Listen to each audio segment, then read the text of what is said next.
guys. Now, mag-interview muna kami to know your thoughts about this event. So, dito po tayo sa first row. Hello po. What's your name po and your course and your school? Hi, ako po si Ralph from BA Communication, UP Baguio. Ganon. So, what's your thoughts on today's events? Ano yung mga expectations mo? Ano yung mga hinahanap mo ngayon sa event natin? Sa expectations naman, wala naman masyado. Pero ano naman, siguro mas marami pang matutunan more about the media situation din sa Cordillera, ganyan. Ay naman.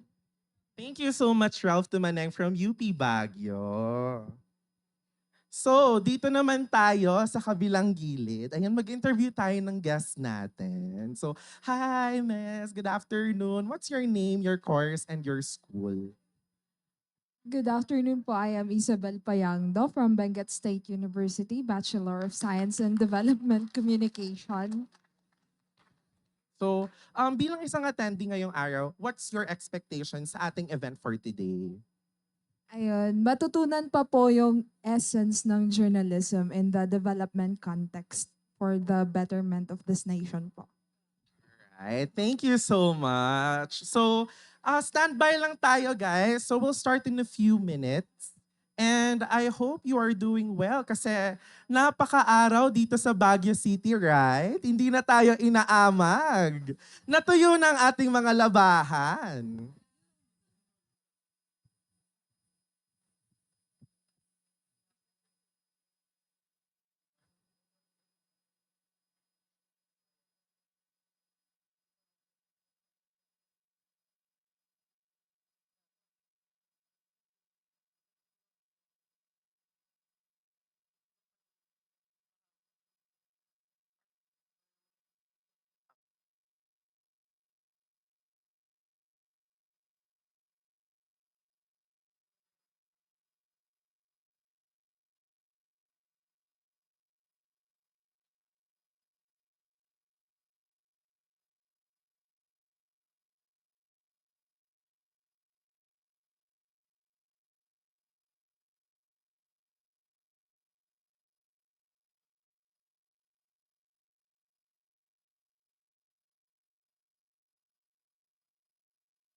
So guys, since punuan tayo ngayon dito sa Teatro Amianan, we are glad to tell you na meron tayong viewing rooms dito sa College of Arts and Communication.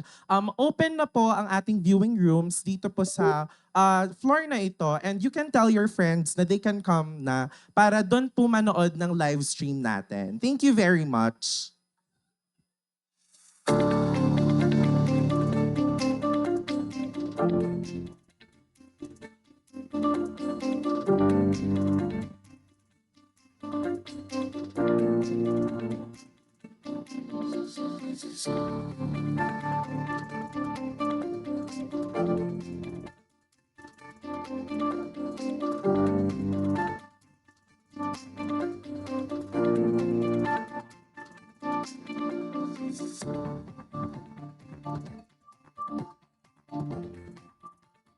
Acknowledging the presence of one of our resource speakers, Miss Cara David. Palakpakan po natin siya.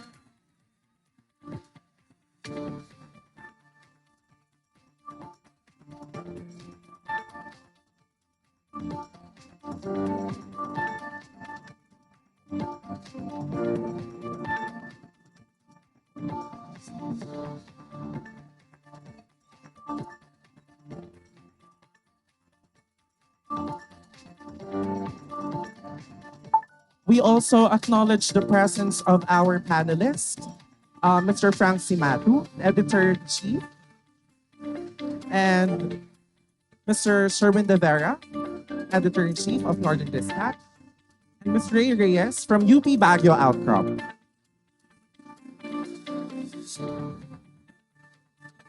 Joining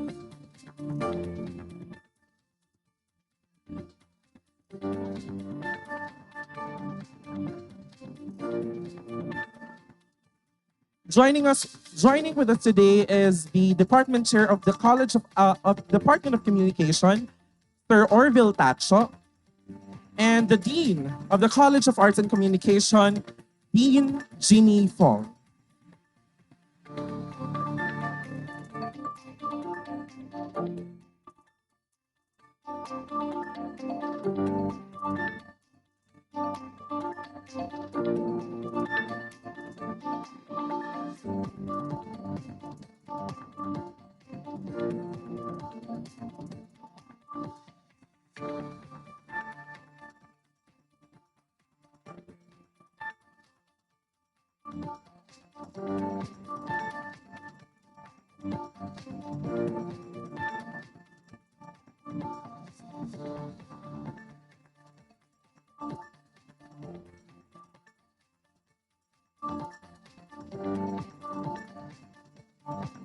While waiting for our speakers to arrive, let's watch first the productions of Camp Jorn from from the NSPC from previous years, 2020 and 2023.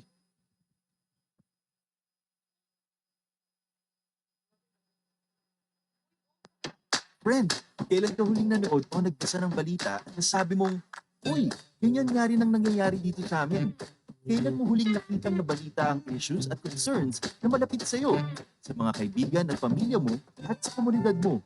Ngayon, nasa kamay mo na ang power para siguraduhin yan. May bagong paraan na para kausapin ng journalist at media para ibahagi ang kwento ng komunidad mo.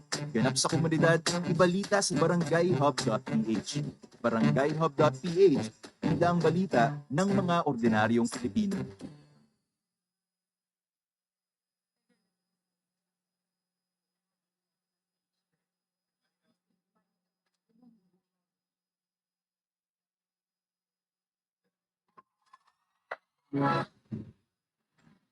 Napiyang gabi from the City of Fire. Magandang gabi mula sa Baguio City. Ako si Cassandra Gudaw, Kili ng Lawin. At ako naman si Jairus Gapan mula sa T-Hawk Report. NSPC 2020, formal nang nagbukas.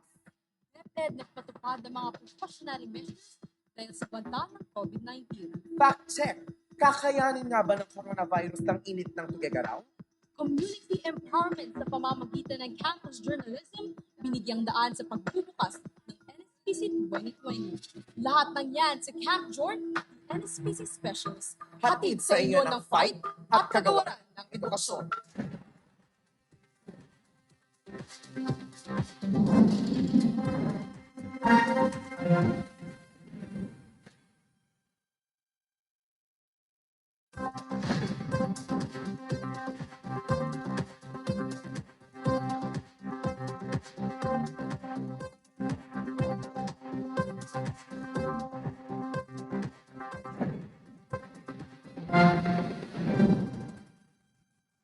Nagbukas na ang National Schools Press Conference 2020 dito sa Tugigaraw, Lunes ng umaga.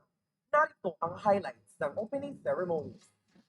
Opisyal nang idineklara ni DepEd Undersecretary of Curriculum and Instruction Diosdado San Antonio ang pagbubukas ng NSPC 2020 na may temang Empowering Communities Through Campus Journalism dito sa Cagayan Coliseum, Tuguegarao City. I declare NSPC open. Bilang pag-iingat sa banta ng COVID-19, ipinagpaliban ng host region ang nakatakdang parade. At ang opening ceremonies ay dinaluhan lamang ng 50 delegates sa bawat rehiyon. Makikita ring one seat apart ang naging ayos ng mga dumalo para mabawasan ang close contact sa bawat isa. Bibigyan ko ng rating, parang almost perfect. Kasi sa opening salvo pa lang, parang variety show. Tapos yung mga, yung cooperation talaga ng community like mayor, nandun si mayor, tapos yung council niya, diba nandun din doon. Bukas, March 10, magsisimula na ang group categories tulad ng TV broadcasting na gaganapin sa University of Cagayan Valley at online publishing at collaborative desktop publishing sa St. Paul University, Philippines. Ang individual writing competitions naman na magsisimula sa Miyerkules ay gaganapin sa Cagayan National High School. Ako si Kerma Ngoma, Tuguegarao City para sa NSPC coverage ng Capture. Naging sentro ng mensahe ni DepEd Undersecretary San Antonio kung paano napagtitibay ng campus journalism ang komunidad. Para sa ibang detalye ng balita, narito si Angelo Castro. Isa sa mga inaabangan ng mga journalists ay ang pagbigay mensahe ni Diosdado M. San Antonio, ang Undersecretary in Curriculum and Instruction ng Kagawaran ng Edukasyon.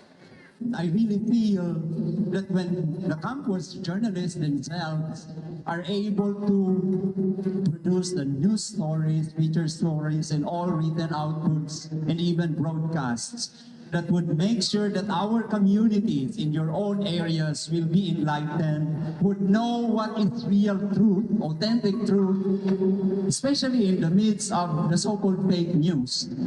You do your part as instruments of empowerment for our communities. Si Diosdado San Antonio na kasalukuyang Undersecretary ng Kagawaran ng Edukasyon ay dating Regional Director ng Calabarzon na 7 magkakasunod na taon ng kampiyon sa NSPC.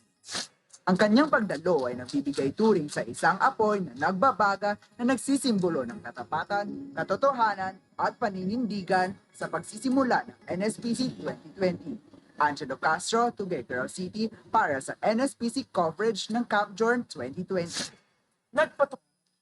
Acknowledging the presence of one of our resource speakers, Ms. Zen Hernandez.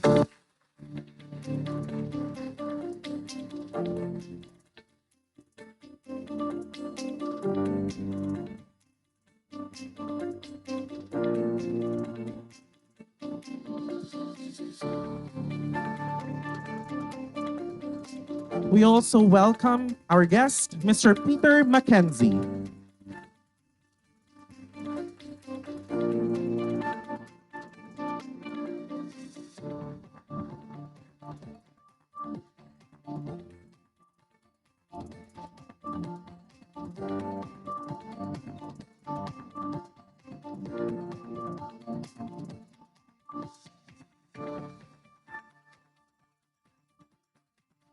Joining with us today is the Chief Content Creator of Fight Media, Mr. Voltaire Tupad.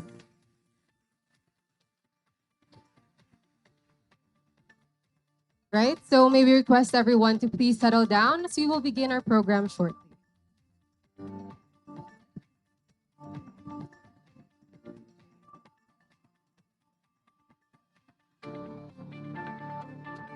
Ladies and gentlemen, before we officially begin our event, may we request everyone to please rise for the prayer and the national anthem.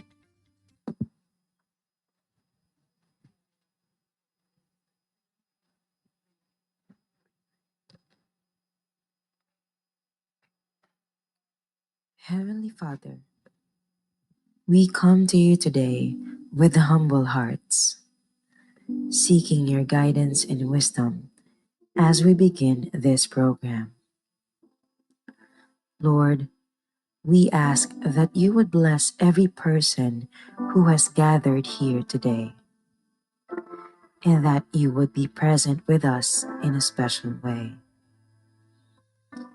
We pray that this program would be a time of learning, growth, and fellowship for all of us. Help us to listen to one another with open hearts and open minds, and to support one another as we strive to serve you in all that we do. Please give us the strength and the courage to follow your will and to use the gifts and talents you have given us to make a positive difference in the world. We pray all of this in your holy name. Amen.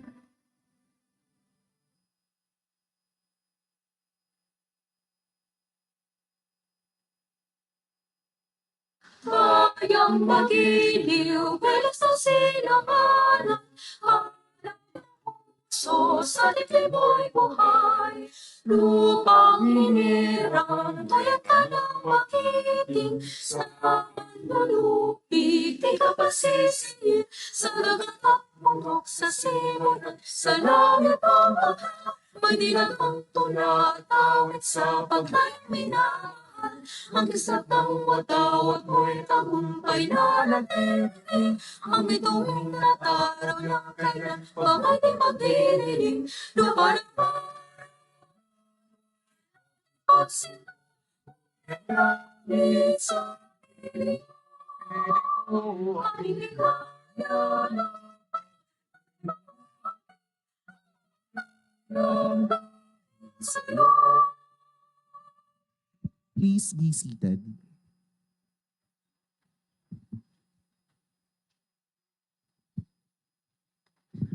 Good afternoon, everyone! Isang maaraw na maaraw dito sa Baguio City ngayon. Akala namin makulimlim ngayong hapon na ito kasi kahapon umaambon-ambon pa dito. Tapos naglalabas tayo ng payong. Kaya super unpredictable ng weather dito sa Cafagway, right? Oo nga, buti na nga lang. Sana magtuloy-tuloy ba yan? Kasi amoy kulob na naman po yung mga sinampay namin, na.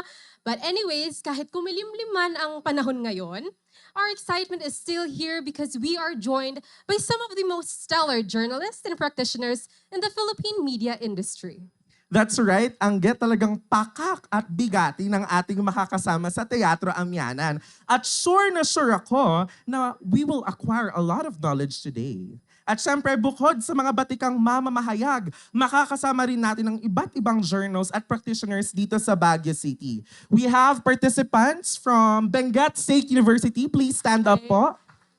Ay, wow. Yes, magingay po. Thank you so much. And we also have some participants from the St. Louis University. Please stand up po. Thank you so much, guys. And, syempre, our very own UP Baguio students. Ayan, we are literally jam-packed for today, no? Ang dami na namin chinichika dito, but who are we anyway? I'm Angeline Dino from UPB on mic. And I'm Jairus Gatan, also from UPB on mic. And we are glad to welcome everyone to Entay Pagsasaritaan Dagiti Istorya iti Cordillera, BarangayHub Media and Information Literacy Northern Luzon Roadshow. Yes, so this workshop is organized by Life Solutions Incorporated in partnership with the UPB College of Arts and Communication, Department of Communication, UPB USC-CAC Committee, UP Baguio on mic, UP Baguio OBRA, and UP Baguio Outcrop. Life is a multimedia production startup which is part of BarangayHub, a new community of journalists, campus press, digital content creators, academicians, and media freedom advocates. Founded by journalists including Atom Araulio and Voltaire Tupaz, Life also formed Fight, an independent media outfit. This activity is a part of the Initiative for Media Freedom, a 5-year program implemented by Internews with support from the United States Agency for International Development or USAID. Alam kong some of you guys were super excited to dumalo sa ating event today, pero unfortunately, hindi sila nakadalo dito sa Teatro Amianan. Pero don't worry guys, kasi we are also live on the Facebook via the official social media pages of Fight, Barangay Hub, UPB On Mic, UPB OBRA, UP Baguio Outcrop, and the UPB College of Arts and Communication. That's right. So we encourage everyone to react and share our live streams para naman mas maraming makaalam at matuto from our workshop. Speaking of workshop, bakit nga ba natin to ginagawa? Well, as communication students, marami tayong mapupulot na aral dito. Today, we can be inspired to be brave, truth-seeking, and respectable future journalists and media practitioners. Kasi sa gitna ng mga na-experience nating pagbabanta sa ating press freedom, we can still have a safe environment to learn and hone our skills, especially with the support of academic institutions na nagpo-promote ng media literacy and media-related courses. And aside from that, this workshop also wants to introduce the Media and Information Literacy Masterclass videos na pinoduce ng University of the Philippines College of Mass Communication, Department of Journalism. Pinangungunahan ito ng mga batikang media personalities like Atom Araulio, Jeff Canoy, Carmina Constantino, Ms. Cara David, and Ms. Zen Hernandez, and Maris Umali. These videos seeks to address disinformation by letting us, students and teachers, know kung paano ba talaga natin malalabanan yung spread ng disinformation. Ayan. So alam kong naiinip na tayong lahat, pero we still have a few reminders for you guys. First, we must treat all attendees, staff, and our speakers with respect and courtesy. Harassment, discrimination, or any disruptive behavior will not be tolerated. Para po hindi makabulabog sa ating mga speakers and attendees, we are humbly asking you guys to please keep your mobile phones on silent mode during our sessions. You are also allowed to take pictures and videos during our sessions unless otherwise specified by the organizers or speakers. Pinapaalalahanan lang po namin na please avoid using your flash when taking pictures to avoid certain distractions. Save questions and comments for the designated question and answer sessions if applicable. Raise your hand or use the provided method to participate. We also need to remind everyone na hindi po tayo pwedeng kumain sa loob ng teatro. We are humbly asking you guys from consuming or bringing any goods, foods, or beverages inside this theater. And lastly, if naitatanong nyo po kung may ma-receive kayong certificate of participation, meron pong maibibigay sa inyo. Please await the conclusion of this event para sa ating feedback form. This applies to both our in-person attendees and those joining us via the live stream. And so we hope that you'll find today's workshop engaging and fruitful as we learn more to communicate effectively and truthfully in time of disinformation. Ayan na, eto na, magsisimula na tayo. Excited na ba kayo? Ay, parang mahina. Excited na ba kayo? Ayan. To formally start our event, let us welcome one of UP Baguio's speech communication professors and the current chair of the Department of Communication of UP Baguio College of Arts and Communication. A round of applause for our Dr. Orville Tacho.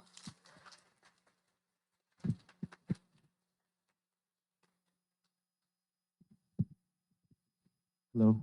Good afternoon, everyone. Also, I'd like to recognize the presence of participants from the University of the Cordilleras who came in late. So welcome to UP Baguio.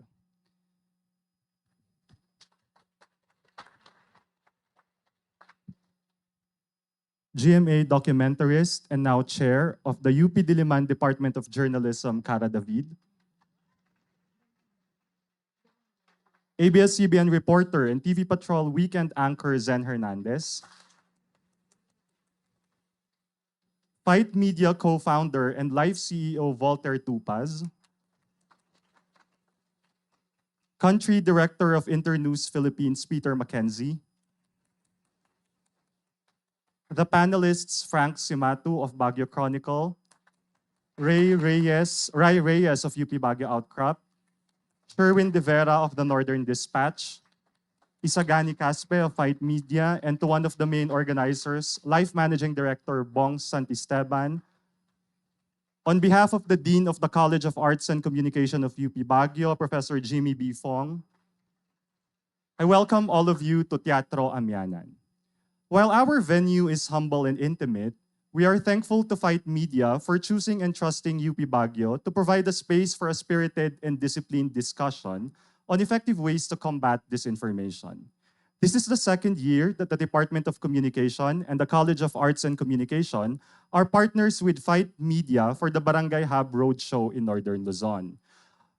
Earlier this year, the Department of Communication also co-hosted the Marshall McLuhan Forum on Responsible Media together with the Embassy of Canada. And last year, the department has supported the activities of the UNESCO-awarded Out of the Box, or the OOTB Media Literacy Initiative. If there is one thing that these partnerships show, it is that the Department of Communication and College of Arts and Communication are in for the long game. We believe that to effectively combat disinformation, platforms and fora like this only constitute the first step. What is more important is what happens after events and activities like this have ended. And for that, may we continue to nurture, discuss, and debate the ideas and insights that will be gleaned from this session beyond our own organizations and institutions. For this afternoon, we are provoked to ask, what is the role of the journalist, the academe, and civil society in safeguarding and communicating the truth? We have heard time and again that addressing disinformation requires a multi-sectoral, whole-of-society approach, that disinformation should be attacked from a variety of perspectives and solutions. While we raise no objection to this, we also emphasize that perhaps it is better to look at the role of communities in both spreading and fighting disinformation. This afternoon, we are one community of citizens who care enough about media and information literacy. On that note, we look forward to hearing the success stories of communities of journalists in fighting for the truth while we think about their impact to legislation about disinformation. On the other hand, scholarship has also shown other communities which are instrumental to the spread of falsehood or disinformation. We're talking about online communities in the form of troll farms, armies in cyberspace that fan the flames of polarization among netizens, and communities of public relations and creative industry practitioners who design and implement strategies for disinformation. In other words, there are communities fighting against disinformation, but there are also communities that capitalize on the profitability of disinformation. The latter seems to evade fact-checking efforts, and their followers seem to be immune or allergic to journalistic accounts, historical records, or academic discussions. Against this backdrop, we should thus consider if disinformation has exponentially grown because it is profitable, like fake news spreads faster because it is clickbait, or think about micro-targeting or astroturfing during elections, or the professionalization of political campaigns. If it is a cottage industry in the Philippines, right, disinformation with a successful business model, then how might we vary our strategies to combat disinformation? Or more important, what ways can we devise at the level of the community, our own communities, to strengthen media and information literacy? In the end, though the impact of any community is limited, may events like this inspire us to be a community that honors and values the truth, a community that refuses to believe that the truth is relative or malleable, and a community that accepts and defends the truth even if the truth is inconvenient or inconsistent with our political leanings. Thank you for listening, and we extend our appreciation to the students, faculty, and various professionals from all over Baguio and across Northern and Central Luzon for gracing the event. Welcome to UP Baguio. Thank you, Sir Tacho. Our next speaker is an alumnus of the University of the Philippines, Baguio, and one of the founding team members of Rappler in 2012. He was also the former editor of Lyf.PH, Rappler's civic engagement arm.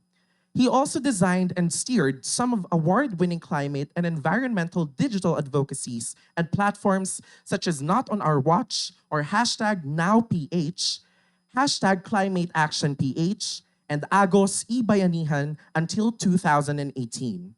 Currently, he is the Chief Executive Officer of the media startup Lyf, which he co-founded with multi-awarded journalist Atom Araulio in 2018.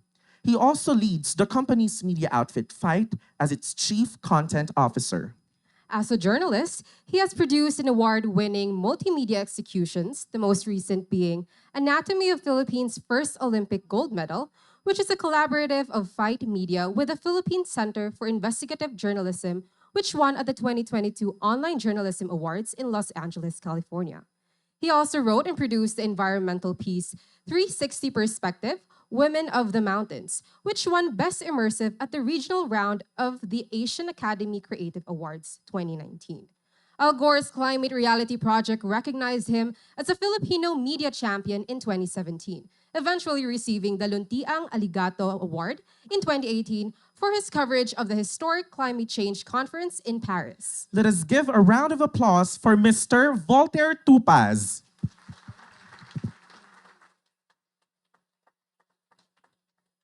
Hello. Magandang hapon sa ating lahat. Parang kinakabahan ako bigla. Dito ako actually nagsimula. Hindi pa yun kolehiyo. Yung pala nga isang departamento. Nung nag-enroll ako dito sa UP College Baguio noon, journalism yung kinuha ko. Galing akong Leyte. Papunta sana akong seminaryo pero nag-escape ako. So pinili ko yung UP Baguio kasi pinakamalayo, hindi na ako mahabol ni mama.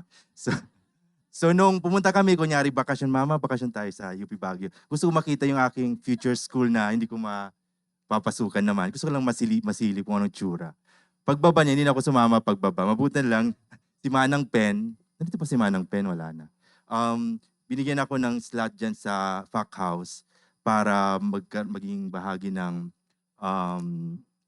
nandun kami sa dorm noon, yung faculty house. Para baka hindi nyo alam.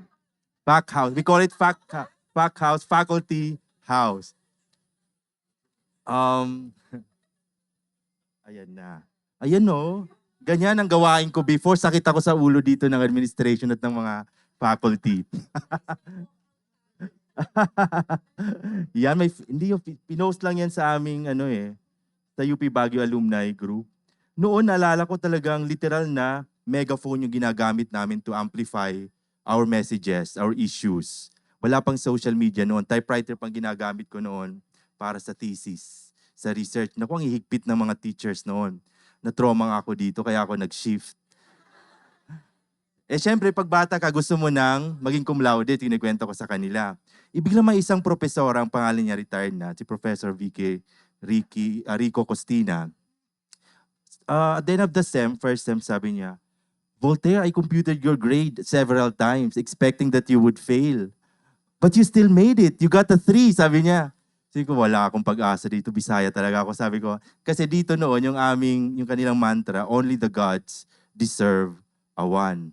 Ang ihigpit noon ng mga teachers namin noon. So nag-shift na ako, nag-activista ako, naging social sciences major. Ako baka mahaba yung kwento ko pa. So yon, to cut the long story short, kung dati ganyan yung aming pamamaraan ng pag-amplify ng aming mga kwento, ng aming mga messages, bago na ang panahon ngayon, as you know.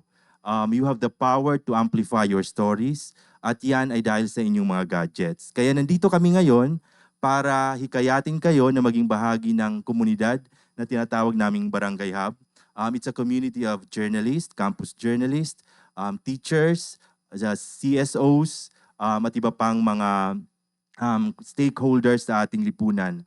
Yan ang isa sa mga natutunan ko dito sa community ng UP Baguio. It's a very community-oriented campus. Lalo ng panahon namin, maliit kami. Yan sila Dean Jimmy Fong, na maraming may crush sa aking classmates. Kasi yung Black 1A, ano siya, di ba? Communication. Tinuruan kami kung paano makisalamuha sa komunidad. Nag-immersion pa kami noon.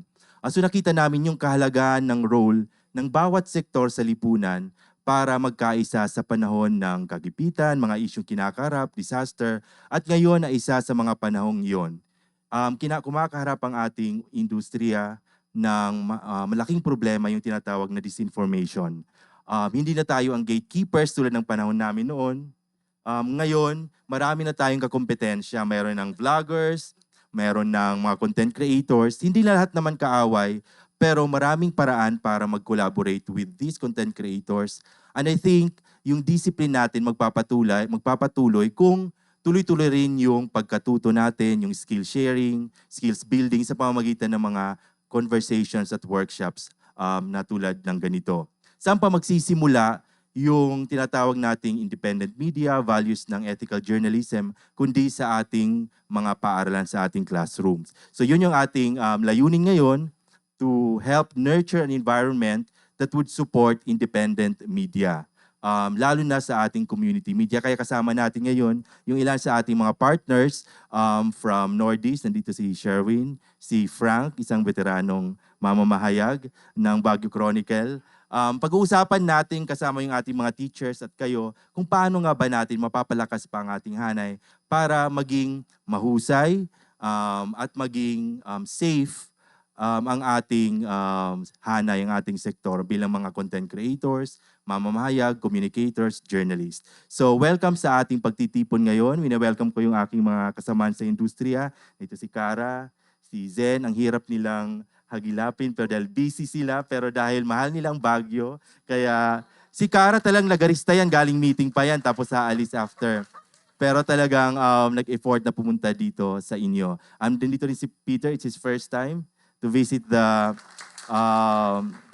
the university. We would like to show him our community. Di ba? Ang gaganda ng aming community, mahuhusay, magagaling. And I would also like to greet those who are watching us on Zoom and at sa mga spillover rooms dito, somewhere here. Welcome to our Barangay Hub Media and Information Literacy Forum. Magandang hapon sa ating lahat. Thank you, Mr. Tupaz. Ayan, so nandito na po tayo sa isa sa pinaka-inaabangan ng lahat. Our next speaker is a Filipino multi-awarded journalist, host, professor, and educational administrator. She is known for her investigative documentaries on Eyewitness. Previously, she was the anchor of News to Go, as well as host and writer for Eyewitness in GMA. She became the host of Powerhouse and is currently the host of Brigada in Pinas Sarap. Moreover, she is a professor at the University of the Philippines, Diliman. She has a TikTok account and YouTube channel to share her knowledge in journalism. She is the founder of Project Malasakit, a foundation that helps people who were featured in her documentaries. She is the only woman named in 2007's 10 Outstanding Young Men Award. In 2010, she was awarded the Outstanding Women in the Nation's Service. Our speaker is also the second Filipino to win the Peabody Award. Let us welcome Miss Cara David.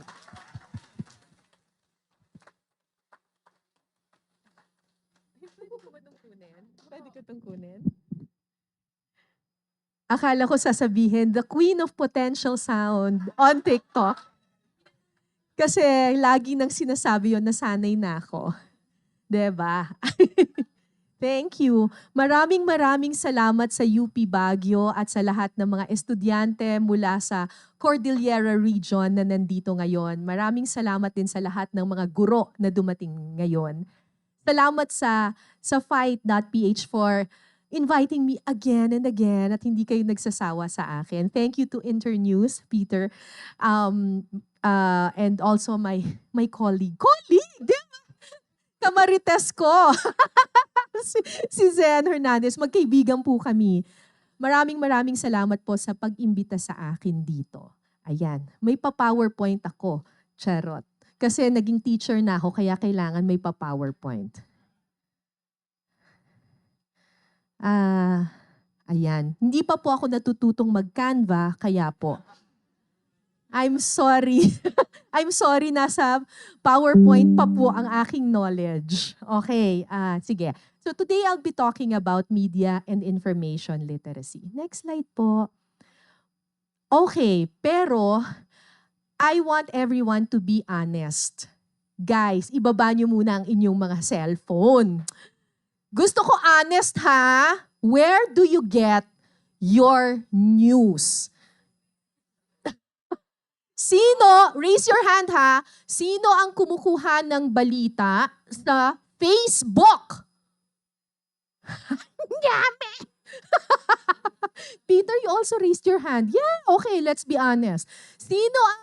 Who gets their news from television? Yung totoo. Oh, sige nga, ano headline sa ano? Sa TV Patrol or 24 Oras? Sa Twitter na lang po ako. Yan ang alam ko eh. You always raise your hand when I say, oh yeah, TV. Pero sa Facebook din kayo eh. Who gets their news from, what is it called ngayon? X! From X. From X. No, I don't get my news from X. It's too toxic for me. Who gets their news from TikTok? Ako lang ba talaga dito? O yung issue kay kay IZ, Sex Bomb IZ, dun ko nakita. Okay?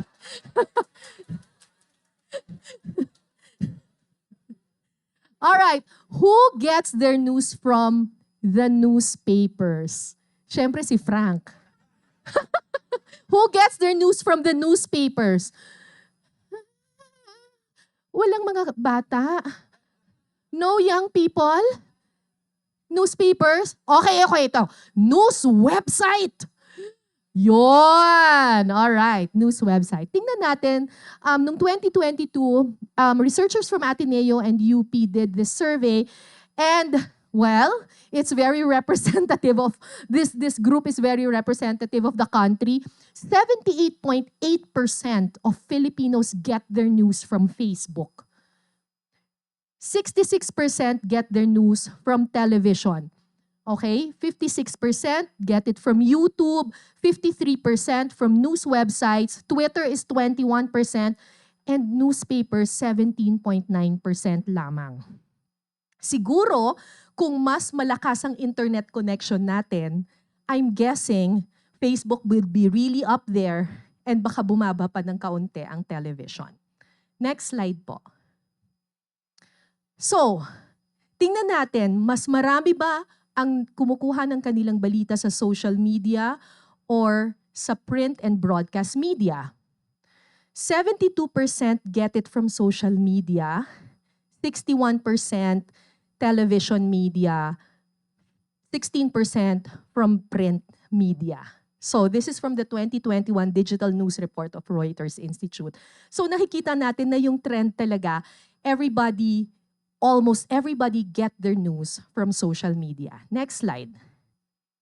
Next slide po. Ngayon, ang tanong, do you still trust the news media? The legacy media, the print and broadcast media, given that you get your news, majority of the Filipinos get their news from social media, do you still trust the media? In 2021, nagsagawa ang Reuters ng survey tungkol dito, and only 37% of Filipinos have trust in the news. So ang baba ng trust. This 37% is below the global average of 42%. And it's the fourth lowest in the whole Asia-Pacific region. Nakakalungkot, di ba? Of course, maraming iba't ibang factors ito. One of which is the rise of social media, the rise of yung mga vloggers, etc. Pero dito sa Pilipinas, particularly, because alam naman natin that in 2016, the administration of then President Duterte really demonized the media. His first press conference was against the media, saying we are all biased, saying that we are all bayaran, and even coined the term prostitute for most of the legacy media in the Philippines. Nakaapekto ito ng malaki sa ating lahat. So, sadly, only 37% have trust in the news. Next slide. So, it's very clear that here in the Philippines, social media is a news source. According to the 2021 Digital News Report, 73% kung i-compare natin yung social media, most people get their news from Facebook, 53% from YouTube, 36% from Messenger and their Viber groups, 19% from Twitter, and 6% from TikTok. Next slide. The question is, if social media, wag muna natin i-click ha, if social media is your only news source, what happens? Is it good or bad? On the upside, di ba okay? Kasi ang bilis, access is free, di ba? And you can just simply scroll up. But what's wrong if your only news source is social media? Tanungin natin yung mga estudyante. Ano sa tingin nyo yung problema if you get your news only on social media? What's wrong with that? Or is there, baka naman walang wrong with that? Anyone? Yung matapang. Yung matapang. Wala? Or okay na okay? Yes.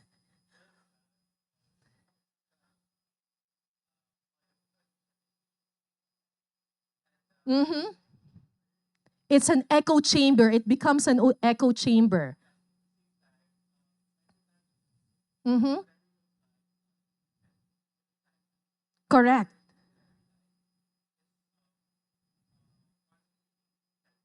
So you only read the news that you're interested in, or you only read the news that your friends are interested in. So it becomes an echo chamber. Hindi mo naririnig yung ibang side ng storya. 'Di ba? Kasi ang nakikita mo lang ay yung kung ano yung maliit na mundo mo. What's your name? Kaiser. From? Oh, ang galing ng mga taga UP Baguio. Bongga! So, tama si Kaiser. Sige, click nyo po. If social media is your only news source, you don't get the whole picture. What you get is just the news that kung interesado ka.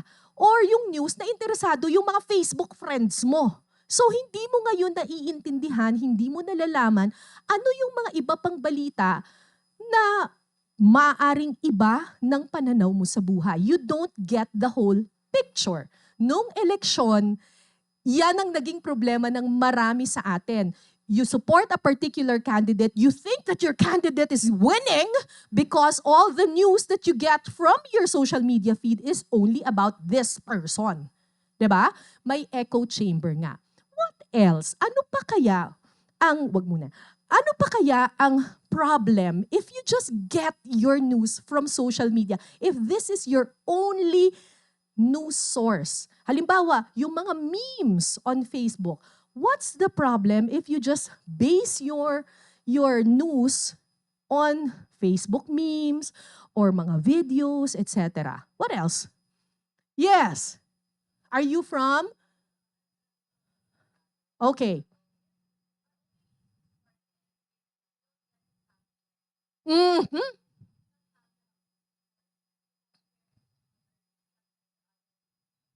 Very good. You don't get to fact check kasi hindi mo naman, posibleng ang pagbabasihan mo lang, yung nakita mo lang doon. Sige, pakita po natin. Magagalit po kasi si Batman sa atin. How many times do I have to tell you don't get your news from Facebook memes? Because, click po natin, because you don't get the whole story. Sino dito ang guilty na binabasa lang yung headline?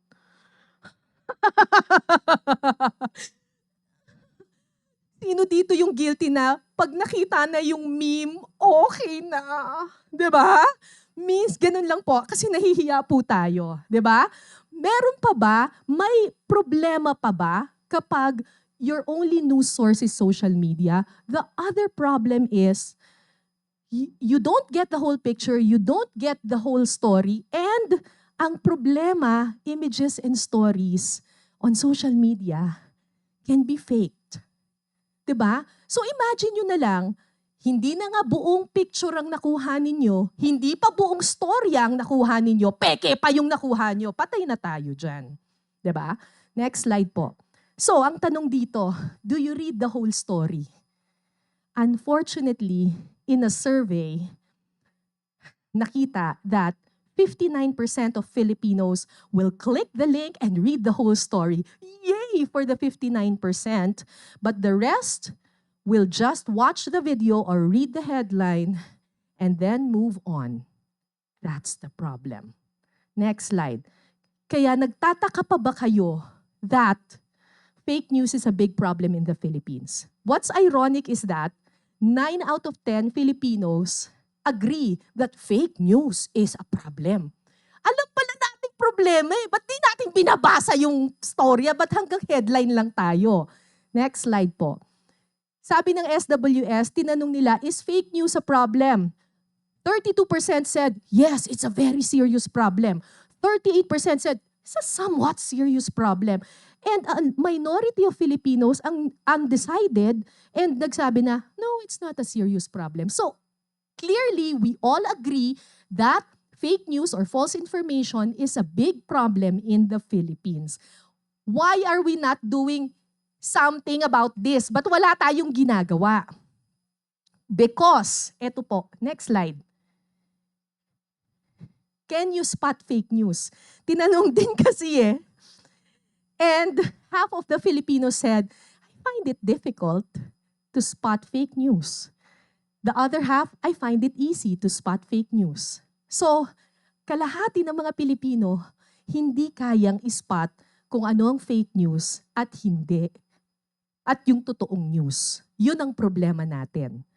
Pero bago po kayo mag-bash ng mga taong nagiging biktima ng fake news, pag-isipan po natin, it's possible that Filipinos are finding it hard to spot fake news because kulang sila sa media literacy.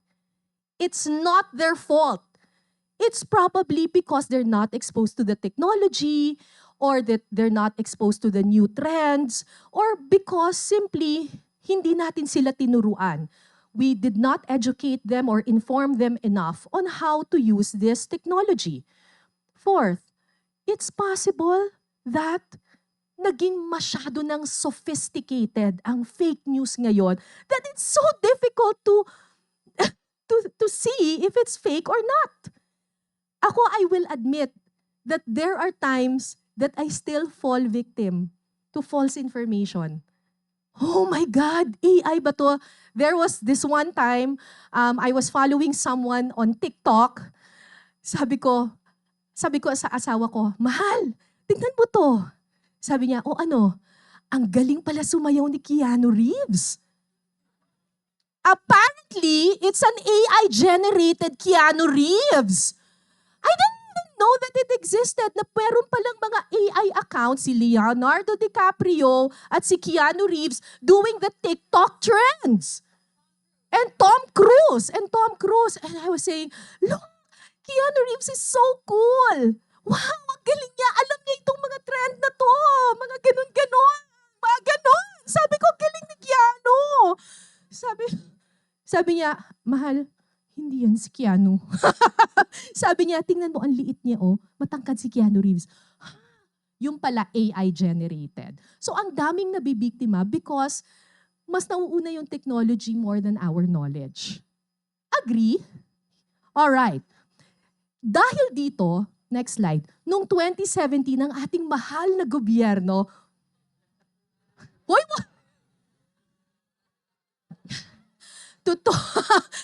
ang ating minamahal na gobyerno ay naglunsad ng Media and Information Literacy Curriculum.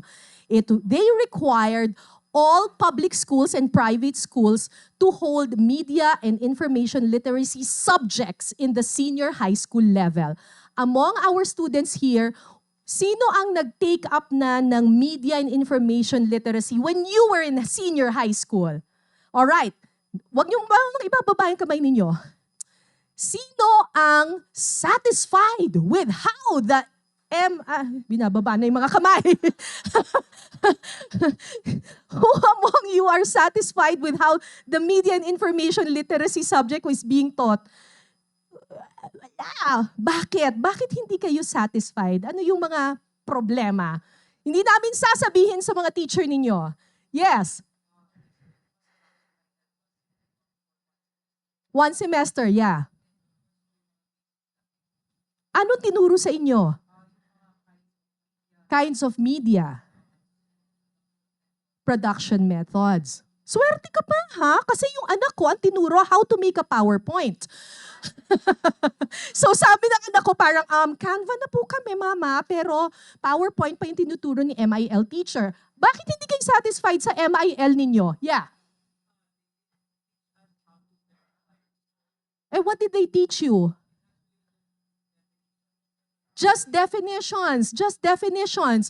Meron pa bang iba? Yeah. What were you taught? How to use Excel. Ang galing. Accountancy?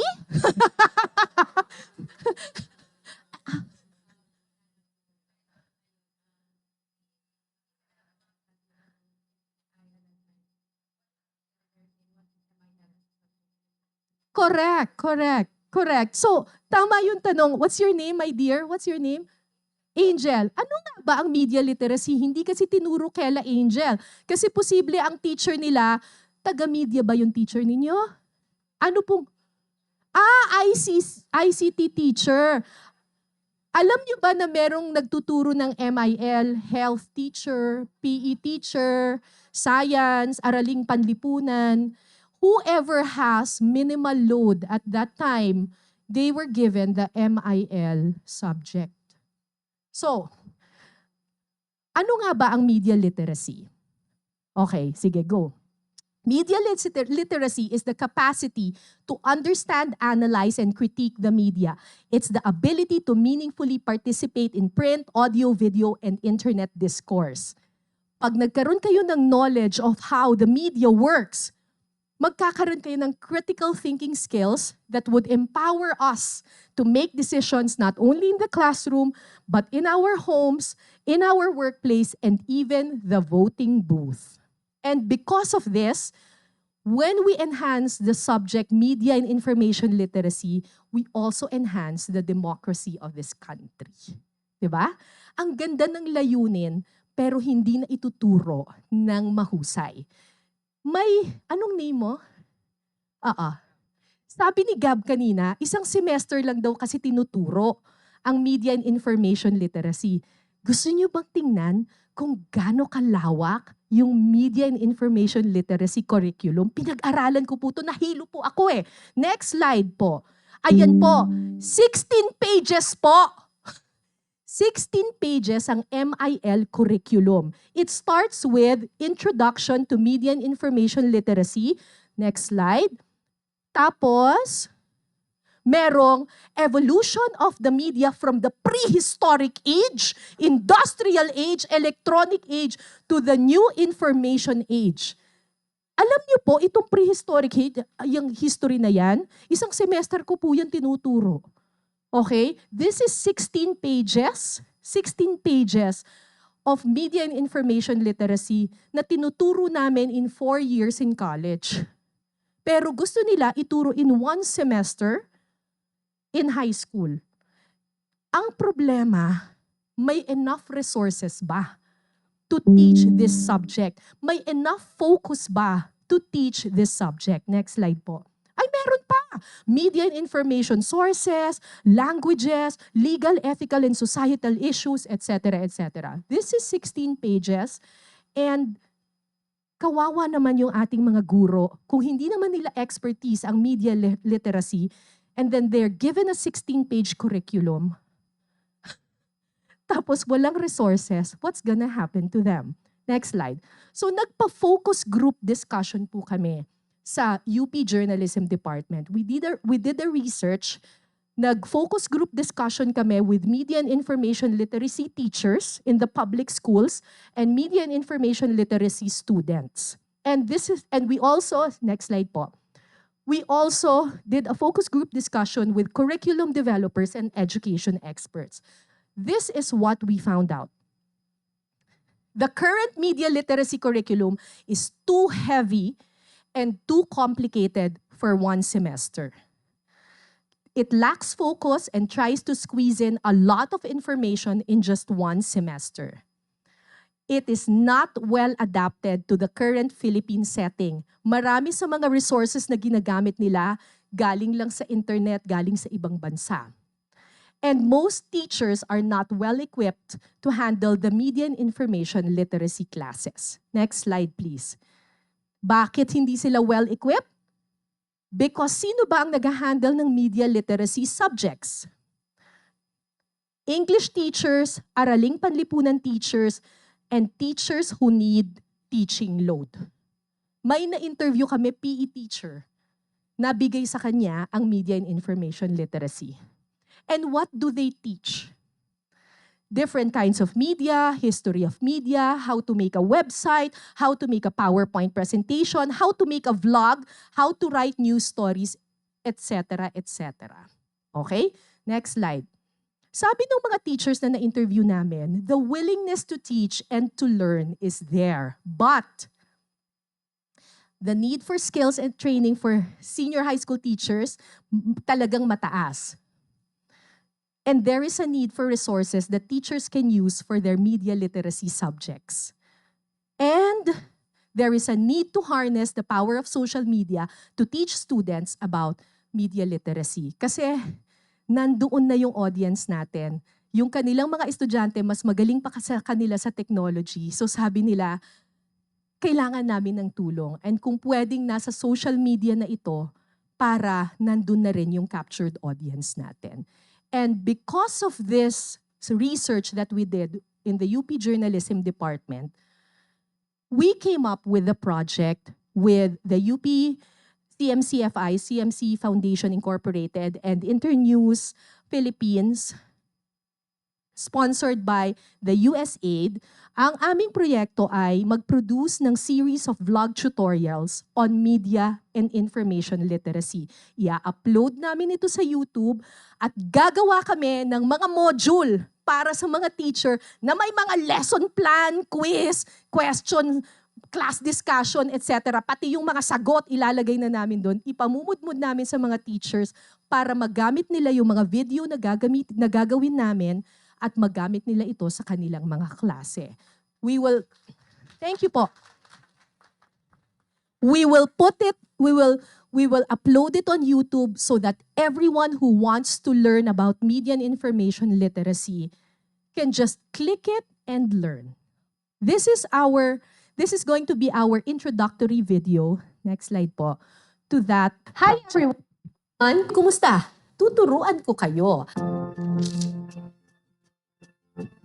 Ako nga pala si Assistant Professor Cara Patria David Cancio o mas kilala bilang Cara David sa telebisyon.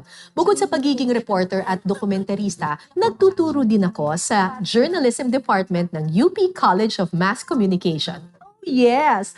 Teacher na rin ako ngayon. At sa YouTube channel na ito, tuturuan ko kayo ng ML. Oops! Hindi ganyang ML ang tinutukoy ko. Pero pwede rin namang maging legendary ang ML na ituturo ko. ML as in Media Literacy. Sa panahon kung kailan nagkalat ang fake news sa kung saan-saan, napakahalaga ng access sa tamang impormasyon. Dapat may sapat tayong kaalaman tungkol sa media, paano makakakuha ng tamang impormasyon, at paano natin malalaman kung totoo o hindi ang ating narinig.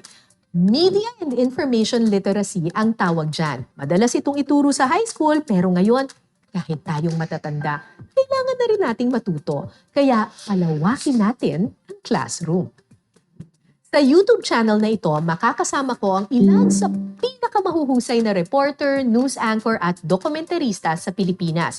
Kami ang magiging katuwang ng inyong mga teacher sa subject na Media and Information Literacy. Sa mga teachers na nakikinig ngayon, sana makatulong kami sa inyong mga leksyon. Ano, ready na ba kayong pumasok sa ating virtual classroom? Iba't ibang topics ang tatalakayin natin sa channel na ito. Bakit mahalaga ang media sa isang bansa? Anong trabaho ng reporter at paano ba siya kumukuha ng balita? Research o pananalisis. Spreaders of information. Nandyan ang 5 W's and 1 H. Paano pinipili kung anong balita ang lalabas sa TV? May criteria nga ba yan? Gatekeeping ang tawag sa prosesong ito. May gate din ang media. Paano mo malalaman kung totoo o hindi ang nabasa mong post sa social media? Kaya para hindi mabiktima, ugaliing mag-fact check. Suriin ang source at writer na pinanggalingan ng balita o impormasyon. Gaano kabilis kumalat ang fake news at paano natin ito lalabanan? COVID, may mga asymptomatic din sa mga biktima ng false information. Siyempre, tuturuan din namin kayo ng fact-checking. Paano gumamit ng Google search at ng reverse image search. Diba, imbis na words, pwede na rin palang mag-search gamit ang pictures. Stop, read, and learn. Exciting, di ba? Walang bayad ang aming mga lesson. Kahit sino pwede itong gamitin. Ang tangi ko lang pong hiling, pag nagustuhan po ninyo ang lesson, pakishare naman ang kaalaman sa iba para mas marami pa ang matuto. Tandaan, makapangyarihan ang ating mga kwento. Bago tayo mag-post ang kahit na ano, siguraduhin ito'y tama at totoo. Ako po si Cara David para sa Media Literacy Project ng UP Diliman. Legendary, di ba?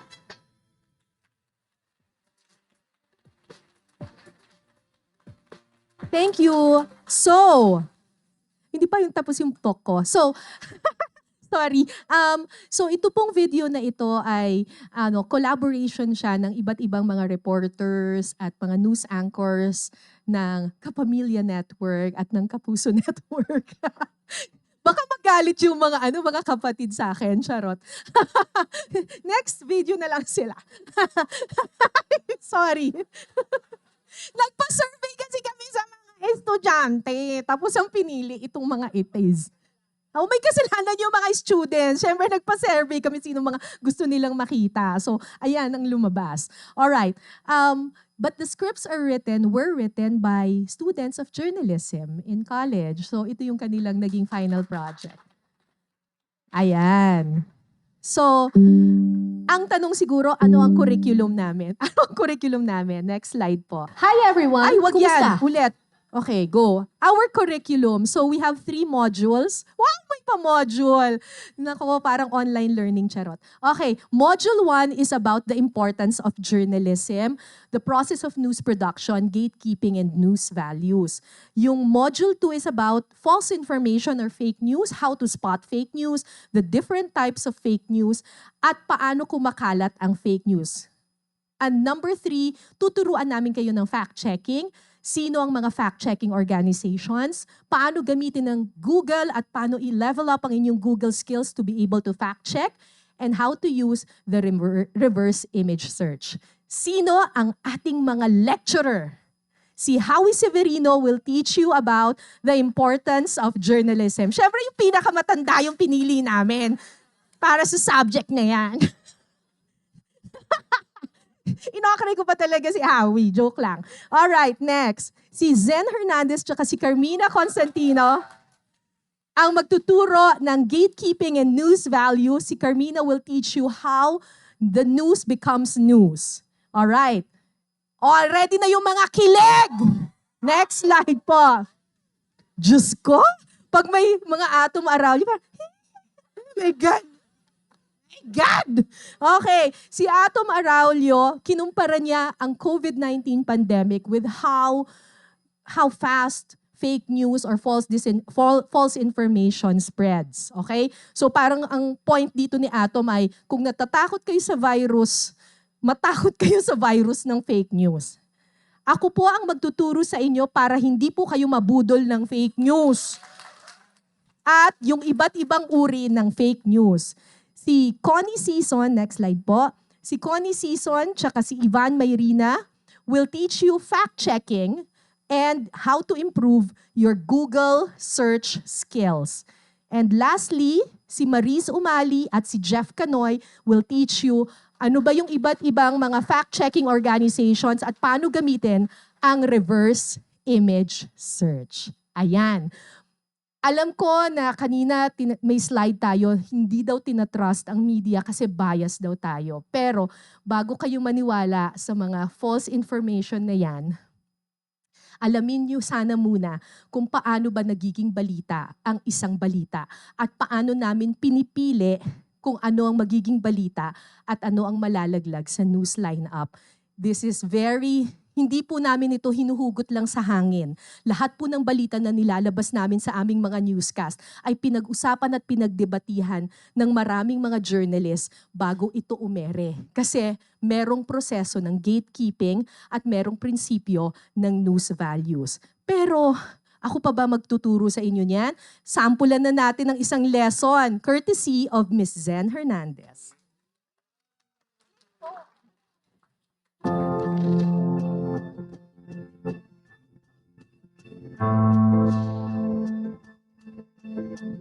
Kapag nanonood kayo ng balita sa TV o nagbabasa sa internet, minsan hindi ba kayo nagtataka kung paano pinili yung mga balita? Kung bakit nauna yung balita tungkol sa isang krimen? Tapos biglang sinundan ito ng showbiz news tulad ng pagpapalit ng pangalan ni Liza Soberano. After that, may balita tungkol sa pagtaas ng presyo ng gasolina.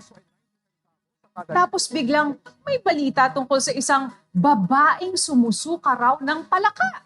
Naku, seryoso ba yun? Minsan mapapatanong ka na lang, bakit nga ba nagiging balita ang mga ito? Pero nung nag-away naman yung mga kapitbahay mo sa kalsada, hindi naman ibinalita. Kailan nga ba nagiging balita ang balita? Well, may logical explanation yan. Ako nga pala si Zen Hernandez, isang news anchor at reporter sa telebisyon. Alistrol. Ako po si Zen Hernandez. Araw-araw, trabaho naming mga reporter ang maghanap ng balita. Pero alam nyo bang hindi lahat ng kwentong nakukuha namin na ibabalita sa TV? Kulang kasi sa oras, kaya kailangan piliin lang ang pinaka-newsworthy. Gatekeeping ang tawag sa prosesong ito.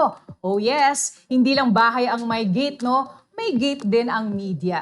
Sabi nga ng German-American psychologist na si Kurt Zadek-Lewin, everything has a gate. Gatekeeping ang tawag sa proseso ng pagpili kung anong mga balita ang karapat-dapat ipalabas sa TV o ipublish ng news organizations. Ano ang mga balita na deserve ibalita at alin ang hindi? Kumbaga, alin sa mga balitang ito ang newsworthy? Parang yung trabaho lang ng mga security guard. Ang pinapapasok nila, yun lang mga deserve na pumasok. Para mas maintindihan ninyo, tingnan nyo itong drawing na ito. Yung parang net sa gitna, yan ang gate. Nasa kaliwa ang mga kwentong nakalap ng mga journalist. Tapos nasa kanan naman, yung mga manunood o audience. Tingnan nyo kung paanong hindi nakalusot sa gate ang N1 at N4. Ibig sabihin nito, hindi sila newsworthy. Ang newsworthy lang, yung N2 at N3. Kaya sila lang ang pinadaan sa gate at nakaabot sa audience. Uy, may tanong ang Twitter user na si Kevin Midnights. Sino ang nagsasabi kung ano ang newsworthy? Yan ang trabaho ng mga news editor at executive producer. Tanong naman ni Inez Marites, paano masasabing newsworthy ang isang kwento? May criteria ba ito? Well, Inez, newsworthy ang isang balita kung may taglay itong news values. Teka Inez, hinay-hinay lang. Mahina ang kalaban. Tanong pa ni Inez, anong ibig sabihin ng news values? Para ba itong criteria for judgment sa isang contest o pageant? Ano-ano ang news values? Ang news values ay ang criteria o pamantayan para masabing newsworthy ang isang kwento. Kung meron ito ang isang storya, matik, newsworthy siya. Ngayon, pag-usapan natin ang 5 news values: timeliness, significance, proximity, prominence, at oddity. Una, timeliness o napapanahon. Ito yung mga pinaka-latest na nangyayari sa ating paligid. Halimbawa, kapag may bagyo, makasisiguro kayo na lahat ang storya sa mga newscast tungkol sa baha, sa ulan, at mga balitang may kinalaman sa bagyo. Uy, parang kilala ko yan Anyway, gets nyo naman, di ba? Kung ano yung pinaka-latest na nangyari noong araw na yon, syempre, yan din ang unang ibabalita. Pangalawa, significance o kahalagahan. Basically, ito yung mga kwentong mahalagang malaman ng mga tao dahil may direktang epekto ito sa pang-araw-araw na buhay. Example nito, yung mga balitang tungkol sa pagtaas ng presyo ng kuryente at mga bilihin, pati mga batas at polisiya ng gobyerno. Yes, James 22, kasama rin sa news value ng significance ang problema sa trapiko kasi maraming tao ang apektado nito. Pangatlo, proximity. Ito yung mga kwentong makaka-relate yung mga tao. Yung mga kwentong malapit sa puso natin, malapit sa ating kultura o sa ating mga paniniwala. Halimbawa, dahil predominantly Catholic ang Pilipinas, tuwing Holy Week, marami tayong mapapanood na storya tungkol sa pabasa, penitensya at iba't iba pang Holy Week traditions. Yes, Taylor 1313, kasama rin dito ang Christmas stories. Big deal sa ating mga Pinoy ang Christmas. Relate na relate tayo dyan sa mga kwentong pampasko. Sa news value of proximity rin papasok yung mga balitang ibinabalita sa mga regional channels ng TV Patrol noon. Mapapansin ninyo na yung mga balita sa Luzon, halimbawa, minsan, iba sa mga balita sa Visayas o sa Mindanao. Siyempre, mas malapit sa puso mo yung mga kwento na malapit sa lugar kung saan ka nakatira. Proximity rin ang dahilan sa mga balitang malapit sa ating pagiging Pilipino. Kaya naman, newsworthy agad kapag may nanalong Pilipino sa ibang bansa o kapag may mga issue sa abroad na apektado ang mga OFW. Pang-apat, prominence o kasikatan. Ito yung kwento tungkol sa mga sikat na tao, mga politiko, mga artista, social media influencers, basta yung mga sikat. Dito papasok yung mga bagong pelikula o programa ng mga artista, mga naghiwalay o bagong magjowa, ultimo OOTD ng mga sikat, nagiging balita na rin. Oh yes, pati yung mga skandal at viral video ng mga artista at politiko, kasama rin dito. Ikalima at ang panghuling news value, oddity. Ito yung mga storya na pambihira at kakaiba, out of the ordinary. Kumbaga, May mga tabloid o dyaryo na ganyan ang kadalasang balita. Ito rin yung kadalasang mapapanood sa mga TV magazine shows tulad ng KMJS at Rated Corina. Yung lalaking kumakain ng hollow blocks, lalaking may malaking kamay. Ako, mukhang mabenta sa inyo ang stories of oddity ah. Yes, tama kayo. Pati yung mga ghost stories at kwento ng mga white lady, kasama yan sa news value ng oddity. So, pamilyar na kayo sa 5 news values? Recap tayo. Timeliness, significance, prominence, proximity, at oddity. Hindi lahat ng oras iisa lang ang news value ng isang balita. Mayroong mga balitang may news value ng timeliness at significance. Yung iba naman, prominence at proximity. Minsan nga, mayroong balita na lahat ng news values taglay niya. Deserve talagang makapasok sa gate ng media. Pero kung dati ang mga journalist lang ang nagsisilbing gatekeeper ng impormasyon, ngayon, dahil sa social media, lahat tayo gatekeeper na. Lahat tayo content creator na rin. At dahil dito, dapat siguraduhin nating tama at totoo ang mga pinupost at sinishare natin sa social media. Tandaan, makapangyarihan ang ating mga kwento. Bago tayo mag-post ng kung ano-ano, siguraduhin ito'y tama at totoo. Ako si Zen Hernandez para sa Media Literacy Project ng UPB naman. Yes! Sige nga, may natutuhan ba kayo? What's number 1? Timeliness. Number 2, significance. Number 3, proximity. Number 4, and number 5. Galing. O yan, mga professor na nakikinig. Okay na po tayo sa lesson 1. Di ba? So, isa lang ito dun sa mga lessons na ituturo and mas mabilis yung retention, di ba? Ng mga lessons kapag may mga ganyang videos na ipinapakita. Sinong Swiftie? Sinong nakapansin ng mga Easter eggs? May mga nakapansin ba ng mga Easter eggs? Like, Kevin Midnight, sino pa? Si Ines, si James, at si Taylor, 1313. Ang galing! Pati yung mga Swiftie may natutuhan. Grabe! Tinago ko pa naman sana, pero meron pa rin nakahalata. Anyway, next slide po. Ito na po ang aking last slide. Ay, hindi po yan ulit. Alright, so ilo-launch po namin ang channel na to sa October 6 pa. Sneak peek lang po yung kanina. So sa October 6 pa po namin ilo-launch yung channel. Ngayon po meron na kaming Facebook account at meron na rin kaming YouTube pero wala pang laman yung YouTube kasi sa October 6 pa po lalabas yung mga videos. Pero yung launch po namin, we will have an online launch of this channel. So basta ilalabas na lang namin sa Facebook kung paano makapag-register para mapanood itong launch ng YouTube channel na ito. So ano yon, like, share, and subscribe. Tama ba? Maraming salamat po sa inyong pakikinig.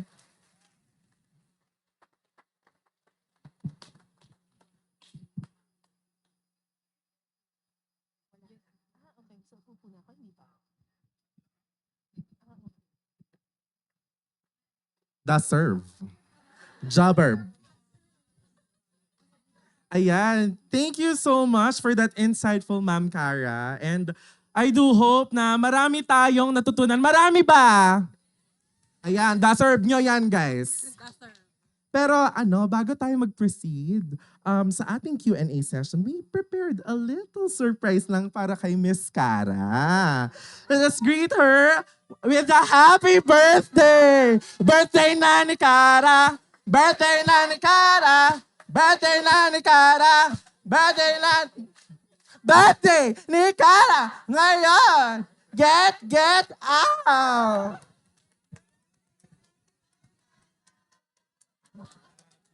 Birthday to you. Happy birthday to you.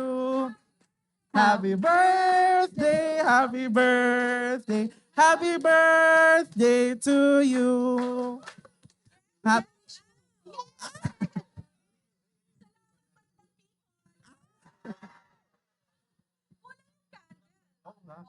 Kunyari, 30 years old na ako. He is the new 30.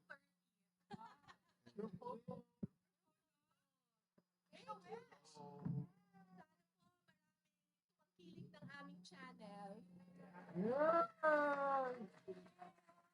Tapos, ito natin kasi alis ka, group photo pa po. Dali na natin para meron siyang ano. Ito na pala.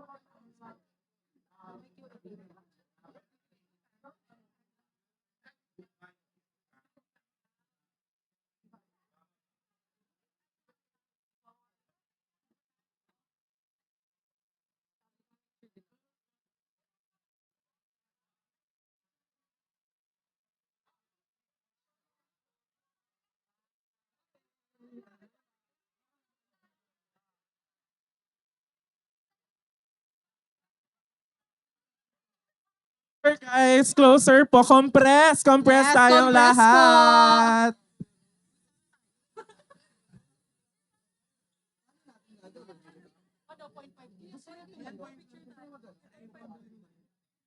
Smile, everyone.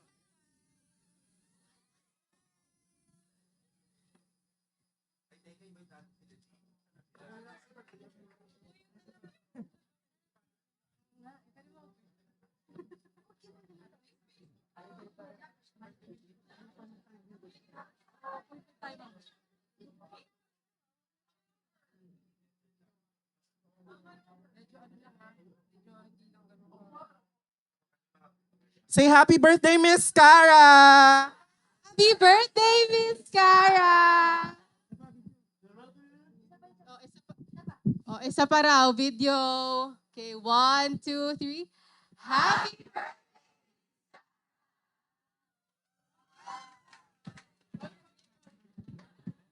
Oh, 0.5 po, kasama kami. Minsan kita ka, may sama kami. Ganon? One, two, three. Saba. 1, 2, and 3. Yes, ikaw sa...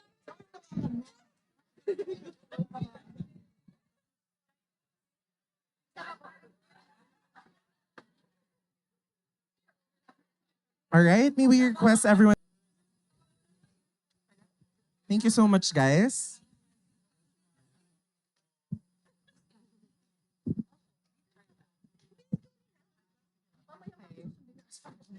At this point, we now open the floor for questions or queries for our speaker to answer. Pwede po kayo magbato ng mga katanungan, and for our online viewers, feel free to drop some of your questions down below. Hello. Hello, guys. You are currently entertaining questions po, so please raise your hands. Wala naman pala gusto magtanong eh. Okay na.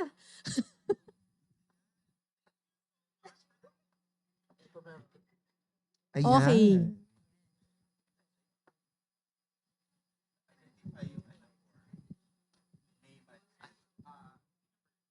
Hello, hello. Hello, Ma'am Cara. I'm a huge fan po, and I'm Randall Rico from UP Baguio. And my question to you is, if journalists are no longer gatekeepers now, ano na po ang role ng journalists ngayon? Well, hindi naman sa no longer gatekeepers na. Dumami lang tayo na gatekeepers. Gatekeepers and journalists, but even the audience are now gatekeepers because of social media. So we are still gatekeepers, but more than that, dahil alam namin gatekeepers na rin kayo, ang nagiging role na namin is not only to curate, but to give context to the news. 'Di ba? Hindi na lang ibalita sa inyo, meron na rin kaming responsibilidad ngayon na bigyan pa ng mas malalim na konteksto yung mga balitang ito. Kasi hindi naman enough that we are just informed. Kailangan marunong din tayong mag-analyze. So, the journalists now provide a more in-depth view of the story. Thank you, ma'am. One last thing. Would you Apo. consider that as a good thing or a bad thing? Of course, it's a good thing. Mas marami tayong information, mas maganda, at mas malalim yung impormasyon natin, mas maganda. Maraming nagsasabi na it's a bad thing because viewers are also now gatekeepers. Pero it is our hope that with education, lalo na with media literacy, lahat tayo magiging mas mapanuri at lahat tayo mas magiging critical para kung dati, before social media, it's just a one-way thing, that it's the media who gives the message and then the audience just receives. At least now, mas malayuak yung feedback. At kami rin, as journalists, natututo rin kami sa views ng mga manonood. It's always a good thing when everyone is more intelligent, di ba? When everyone has more information. It's always a good thing.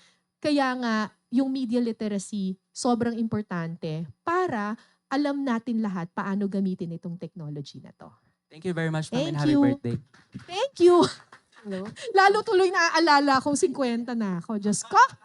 Okay. And po, may question po tayo from Facebook Live. Totoo? O baka ikaw lang yan. Ito ha? na po, hindi po. From kay Miss Bea Margate po. Ayan. Nawasin na kami Diba? tuloy. Name drop po tayo dito. Name drop po tayo. Ayan. Since you mentioned AI, to what extent can we use AI or chat GPT in journalism? Okay, in in journalism, may mga natatakot pa rin sa artificial intelligence lalo na sa ating mga newsrooms. Pero alam niyo po ba that artificial intelligence is already being used in a lot of newsrooms, not only here in the Philippines but in other countries. Sa totoo lang, if we use AI intelligently, AI intelligently, di ba? Kung gagamitin natin yung yung intelligence, pwede itong gamitin ng mga newsrooms to do the stories na hindi naman kailangan masyadong maraming brain na kailangan. Halimbawa, when you report halimbawa yung sino ang nanalo sa isang basketball game, sino ang nanalo sa sports, yung mga ganyan. Things like the weather na hindi naman kailangan ng masyadong maraming, yung simple stories na hindi naman kailangan ng masyadong maraming in-depth na research or analysis, or even crime stories na very simple lang isulat, pwede ng AI ang gumawa nito para you free up the journalist so that the journalist can do more in-depth and more complex stories. 'Di ba? Kasi minsan, alam naman natin yan sa dyaryo, minsan kailangan nating gumawa ng mga storya na parang hindi naman no-brainer, pero parang ang dali na niyang gawin. Baka pwede na siyang pagawa sa AI para yung mga katalinuhan ng ating mga reporters pwede nang gamitin for other things, for more important journalistic work. But, passing off something as your own, nagawa pala ng AI, is still plagiarism. That's what we teach our students in the journalism schools, na okay lang gumamit ng AI, pero wag niyong sabihin kayong gumawa nito. 'Di ba? Kasi plagiarism pa rin 'yan. Let's leave AI let's use AI for the stories na masyadong kaya namang gawin ng makina, pero yung mga importanteng storya, dapat tayo pa rin ang gumagawa. May mga nagtatanong, can AI replace the human journalist? No. Because the AI cannot gather news on the field. And the AI cannot discern ano yung peke, hindi niya ma-discern yung konteksto ng balita. It still depends on us. Remember that artificial intelligence, it is still just a tool. The storytellers are still us. Kaya importante pa rin ang pag-aaral ng journalism sa mga eskwelahan. Okay? Any more questions, guys?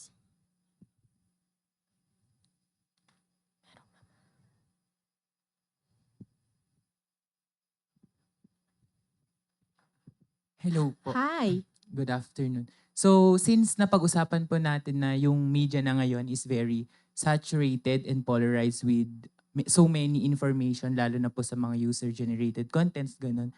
Paano po nagiging flexible or adaptive po yung media industry ng Philippines para po mas mapalawak yung media literacy or yung pagbibigay ng accurate news sa demand ng panahon ngayon, lalo na po sa social media?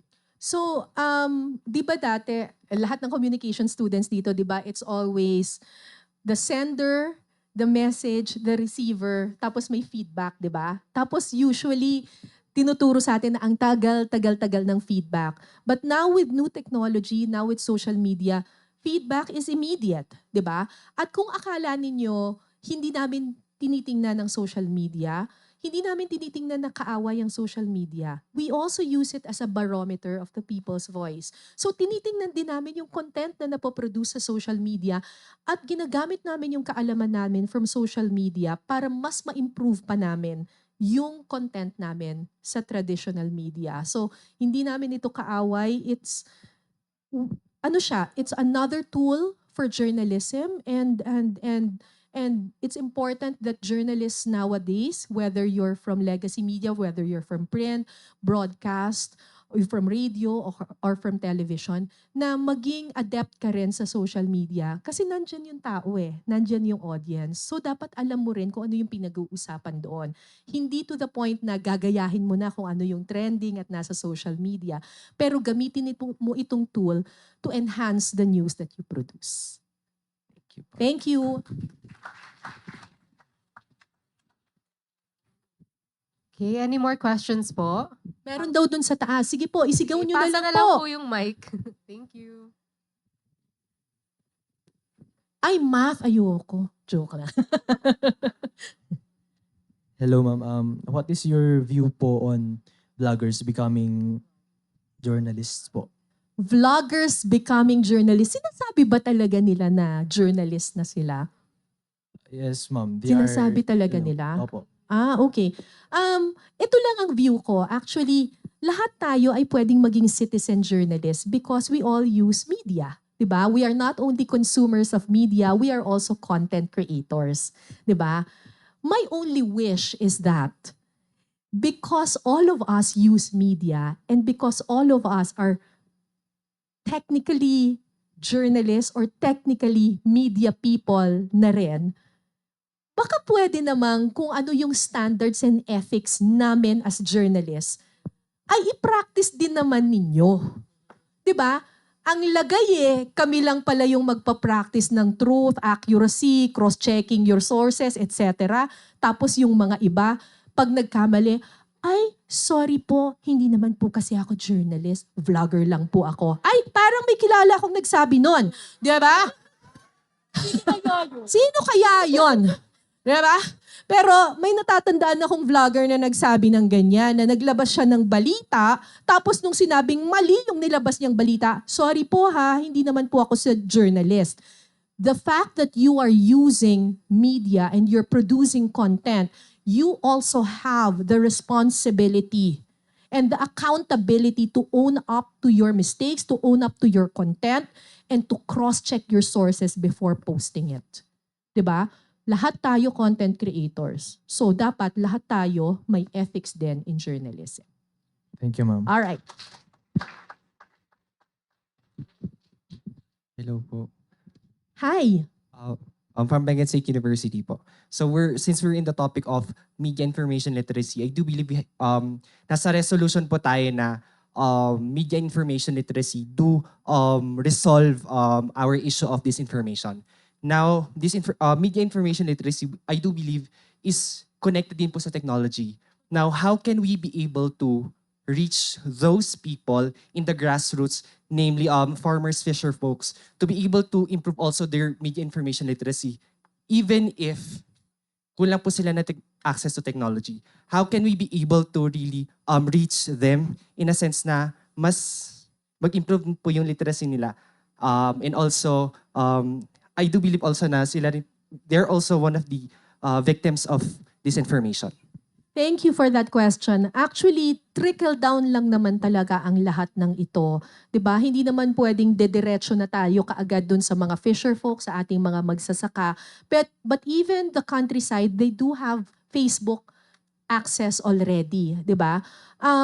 Kaya kami sinisimulan muna namin sa mga eskwelahan dahil kahit yung mga nandun sa mga kaliblib, loob-looban o mga liblib na lugar sa Pilipinas, even these communities, meron yang mga anak.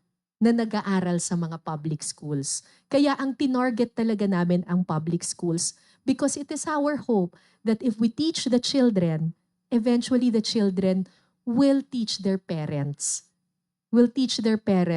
Itong media literacy na ito. So yun ang iniisip namin, trickle-down effect.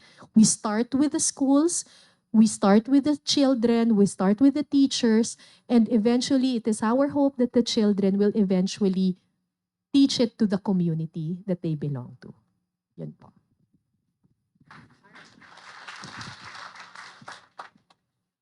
Ang hirap ng mga tanong. Stress ako. Joke.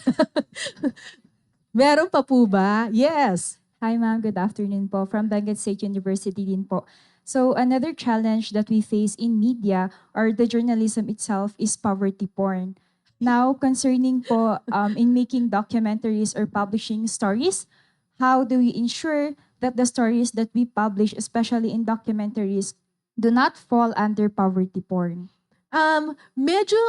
There's a thin line para sabihin when is it poverty porn and when it is not poverty porn. Let me just make it clear na pag nagpakita ng kahirapan, hindi ibig sabihin nun poverty porn na. Poverty porn is when you exploit poverty. Okay? But showing faces of poverty is not poverty porn. Okay? Hindi ako makakapagsalita sa ibang mga documentaries or ibang mga journalists.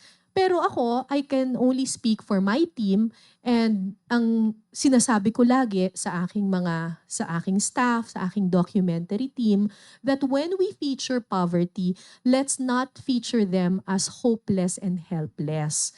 At wag nating sisihin ang mga mahihirap sa kanilang sitwasyong kinasasadlakan. Okay? Please. Itigil na po natin yung mga report na kaya sila mahirap kasi ang dami nilang anak. 'Di ba? Hindi nila kasalanan 'yon. Because it's probably because wala silang access to the right services. 'Di ba? Hindi nila kasalanan kung bakit sila nasadlak sa ganyang sitwasyon. And definitely, hindi sila masaya na nandun sila sa ganong sitwasyon.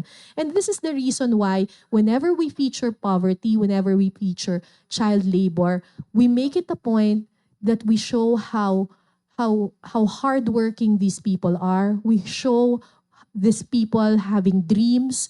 Pinapakita namin kung gaano ka-resilient itong mga taong ito at gaano sila nagsastrive sa kabila ng kanilang mga struggles. When we did the documentary, Ambulansyang Depaa, and when it won a Peabody Award, actually tinanong namin yung judges bakit nanalo kami. And the reason why I thought kaya kami nanalo is because we showed this community na who do not have access to medical services. That's why they need to carry their sick in hammocks. That was not the reason why it won an award. The reason why it won an award was because they were so impressed with the volunteerism and bayanihan spirit of the Mangyan that they would carry their sick for 8 hours just to get the sick to the nearest hospital and hindi sila hihingi ng kapalit. Yung ganong klaseng community spirit and volunteerism, yun ang nag-move sa kanila to think na parang kahit na ganito kahirap ang sitwasyon, ginagawa ng paraan ng indigenous peoples na ito yung kanilang sitwasyon. And all the more we should support them. Kasi kung kaya nilang suportahan ng sarili nila, all the more dapat suportahan sila ng gobyerno, di ba? And sana ganon yung mindset natin when we do poverty stories, that it is not the poor's fault kaya sila mahirap. It is not their fault, di ba? They strive para makaalpas sila dito sa sitwasyon na ito. And sana, imbes na poverty porn, mas compassion ang ating mindset pagdating sa poverty. We try our best, pero syempre, hindi naman natin maimpluwensyahan ng lahat. So in our small little way, ganun yung pinapalaganap naming mindset. Yun po. Thank you so much, Ma'am Kara, and thank you so much to all who shared their Ay, salamat, tapos questions. na. Okay ka na ako. Kinabahan ako. So, before we move on to the next part, may we call Sir Voltaire Tupaz and Sir Bong Santisteban to award the Certificate of Appreciation. Thank you. To read the content of the certificate of appreciation is presented to Karen David in grateful recognition of their invaluable support as a resource speaker during the Entay Pagsasaritaan Dagiti Istorya at Cordillera, the Northern Luzon leg of BarangayHub's National Roadshow on September 15, 2023. This event was organized by Life Solutions Incorporated in partnership with the Department of Communication of the UPB College of Arts and Communication, USC-CAC Committee, UPB on Multimedia Information and Communication, UPB OBRA, and UPB Outcrop. It is an activity organized under the Initiative for Media Freedom, a program implemented by Internews Philippines with support from the U.S. Agency for International Development, or USAID, given this 15th day of September 2023 in Baguio City. Signed, Bong Santisteban, Managing Director of Lyf.PH, and Voltaire Tupaz, co-founder and CEO of Lyf.PH. May we request Dr. Tacho and Dean Fong to please be on stage too.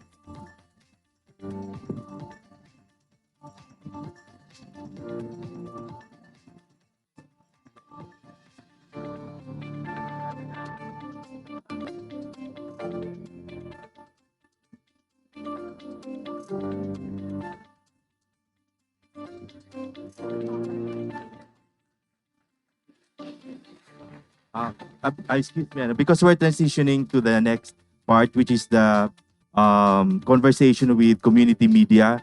I would like to invite our colleagues from Baguio and Cordillera, our media friends, to join us for a photo opportunity before Cara leaves. Okay, and then we will proceed with the discussion. Okay.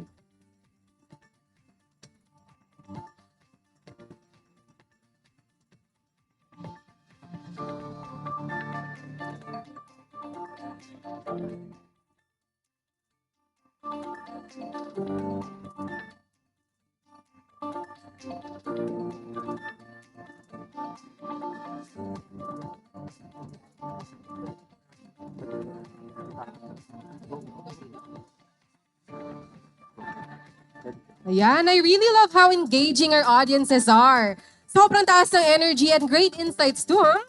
Going to our next session, alam natin kung gaano kalala ang disinformation sa ating bansa. Last year, naglabas ng datos ang Pulse Asia sa nagsasabing 10 Pilipino ang naniniwalang problema ang fake news. To expand more on this issue, we will have a panel discussion on the effective ways of combating disinformation with 5 amazing journalists and media practitioners. Please welcome Mr. Sherwin De Vera, the Editor-in-Chief of Northern Dispatch, Ms. Ray Reyes, the current officer in charge of UP Baguio Outcrop, Mr. Isagani Caspe, the current multimedia producer of Fight Media, and Mr. Frank Simatu, the Editor-in-Chief of Baguio Chronicle. Mr. Voltaire Tupaz, the CEO of Lyf.PH and co-founder of Fight, will also be joining us to moderate the panel. A round of applause, please.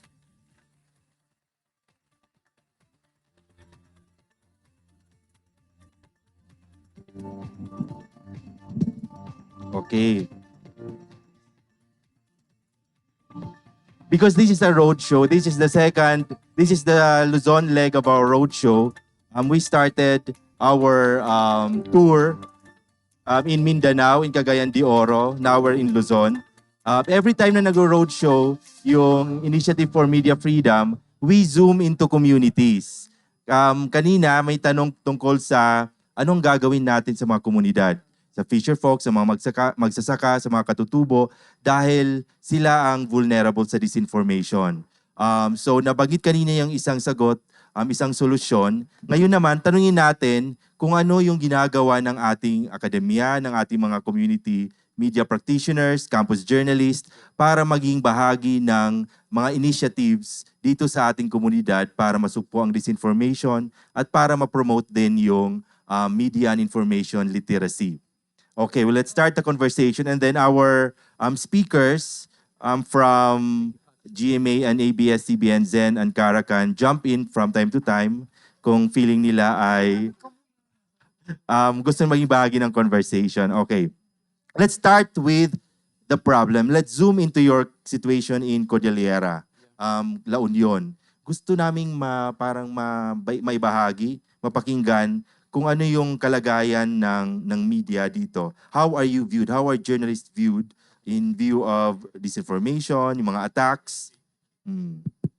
Let's start with Frank. Yeah, I'm Frank. Magandang hapon. I'm going to talk about the Baguio community media kasi hindi ko ganong kamay ang La Union at Pangasinan. Iba ang Baguio kasi we have Midland. This is actually the oldest continuously printing newspaper in the Philippines, weekly newspaper. So very dito. It's a university town, alam niyo naman, no? 4 atang university and 1 na hindi kaanong university pero nandun na sa gitna kaya central. Anyway, then we have BSU. BSU actually have a very good journalism program kasi sila yung pumupunta ng provinces. Ayan, that's what they call it, yung Marcos era development communication. Wala naman tayong development. Anyway, ang community, ang number 1 na community na news value ng community newspaper ay hindi timeliness kasi weekly kami, proximity. Ibig sabihin, kahit na maghubad-hubad si Aljo, wala kaming pakalam. Pero na-COVID siya dito. So we made a story about him, Arjo, I don't know. Yeah, Arjo. And then, nung kinusal siya, wala kaming alam kasi hindi kami invited. Nagkamali nga ako. Nilagay kong St. Joseph, doon pala sa malayong lugar. Basta Alpha Land, yeah. Anyway, so ang newspaper industry ng Baguio ay it's mostly a mom and pop. Ibig sabihin, they're either started by journalists. So, nandun yung idealism, walang pakialam sa pera, pero may pakialam naman sa pera. Yeah. We live on judicial notice.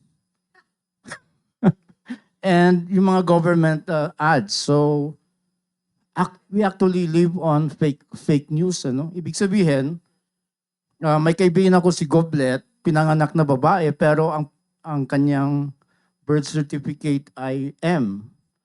So, male. So, kailangan mag-publish sa amin. Doon kami yung mayaman. Yung isa naman, yung friend, puro kami mga fake news Yung isa naman, yung friend ko, mahilig sa Elvis, ang anak niya babae.